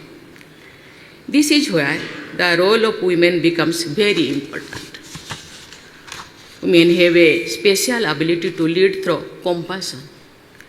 They hold the ability to look beyond the individual and work for the well-being of families, communities, and even relationships of the global level. Today, women who have contributed the development of the people and the nations through their own unique ways are present here in the conference. I am told that they will deliberate upon the matters concerning mind and consciousness. I am told that the sessions in this conference will focus on using the power of mind in overcoming various challenges. I am confident that all the women attending this conference will come out with such spiritual principles that can be applied by people to make their lives and also the lives of those around them more beautiful and peaceful. Conferences like this also spread the message that a person is not an isolated entity, but part of an interconnected whole. Ladies and gentlemen, I am told that this conference will also hold sessions on mental wellness. In today's world, mental health has become one of the most crucial issues facing people of all age groups. Women in particular are at the crossroads of multiple challenges, including competing professionally, meeting societal expectations, and fulfilling personal aspirations. Sometimes the cultural norms of a society make it difficult for women to speak openly about their emotional well-being. Each of us need to understand that mental wellness is fundamental to the ability of any woman to lead a meaningful life and contribute to the family, society, and the world. You all can help break the silence that surrounds mental health issues by creating safe spaces for dialogue and providing support systems. Together, you all can be the change makers and can ensure that mental health is integrated into every facet of our lives. I feel proud to share that India's Nari Shakti is rising to aspire, achieve and contribute. Whether it is science, sports, politics, arts or culture, our sisters and daughters are moving ahead, holding their heads high. They are making their families, institutions in the country proud. It is not possible to break barriers and challenge stereotypes without mental strength. I urge every woman to gather courage, dream big, and utilize all her strength and potential to achieve her dreams. Every little step that each of you takes towards your goal is a step towards a developed India and developed world. Ladies and gentlemen, I am happy to know that the Art of Living is undertaking several initiatives in the field of education. I am told that these initiatives are benefiting children not just in urban but also in the remote tribal areas of our country. It is heartening to know that most of the children are first generation literates. There is no greater investment in humanity than the education of our children. Education has the power to break cycles of poverty and inequality. I was the first girl from my village to go for higher schooling and pursue college education.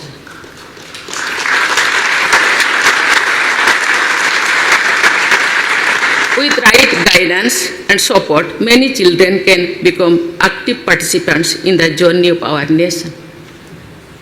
As women leaders, you all have a significant role in shaping the future through the education of next generation. Here I would also like to highlight the need to work together to deal with the global challenges like climate change. I urge you all to deliberate upon issues related to environment conservation. Our Mother Earth nurtures us all. Let us take such steps which take care of our Mother Earth. I expect you all to come to the forefront and take responsibility for a safer and prosperous future for our children. I expect you all to have a dream that is bigger than your personal ambition, a dream for your country, a dream for the world. देवियों और स्वजनों, श्री श्री गुरुजी को मैं धन्यवाद देना चाहती हूँ। ऐसे एक मिशन लेके वो आगे बढ़ रहे हैं। शायद बनाने वालों को मैं धन्यवाद देना चाहती हूँ।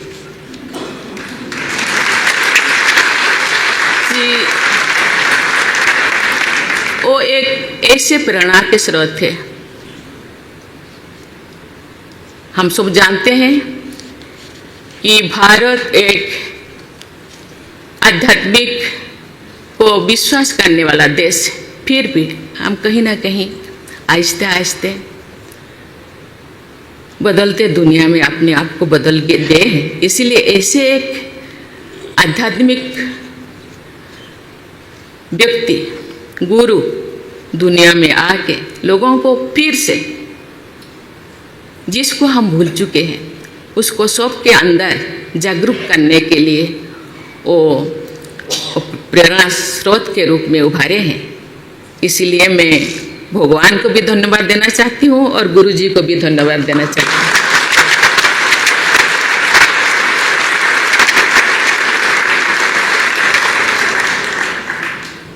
गुरुजी कहते थे कि मैं मेडिटेशन करती हूँ। समय एक ऐसा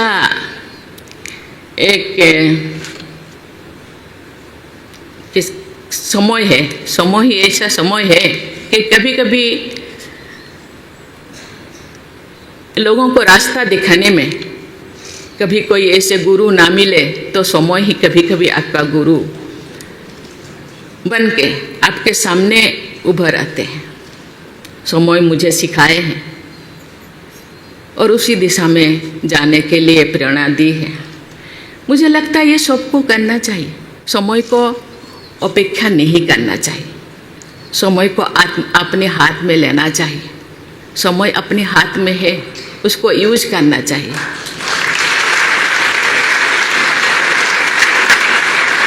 ऐसे कोई समय आए और मैं उस तरफ मोड़ जाऊं, उसी चीज़ को इंतज़ार नहीं करना चाहिए।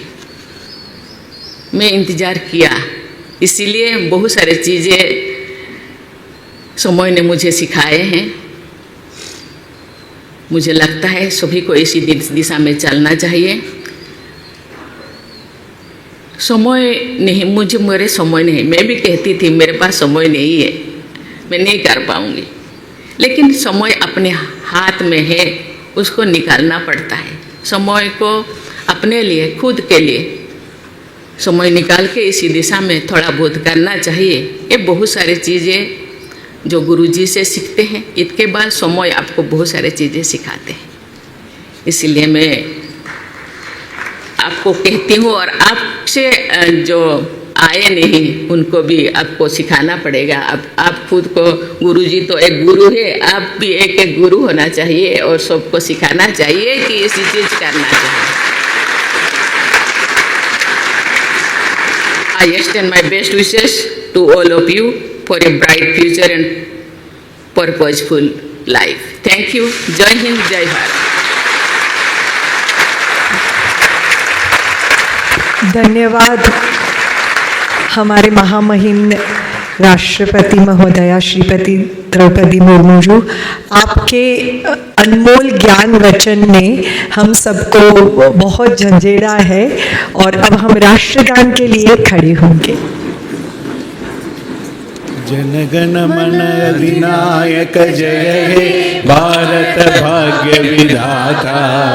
पंजाब सिंध गुजरात मराठा द्राविड उत्कल बंगा। विंध्य हिमाचल यमुना गंगा उच्छल जलधि तरंगा। तब शुभ नामे जागे तब शुभ आशीष मांगे। गाहे तब जय गाथा जनगण मंगलदायक जय हे भारत भाग्य विधाता। जय हे जय हे जय हे जय जय जय जय हे। जय। मैं सभी को अनुरोध करती हूँ अपनी जगह पे बैठे रहे।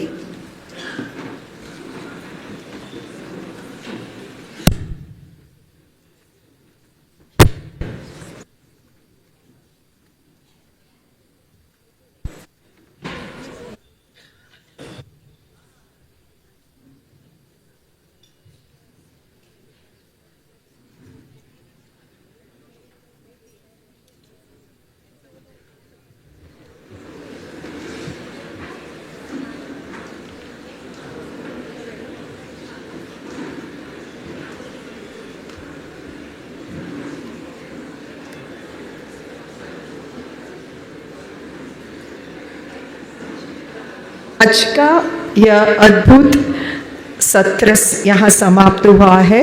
हम आप सभी को दोपहर के भोजन के बाद शाम को 4 बजे मिलने के लिए फिर से आमंत्रित कर रहे हैं।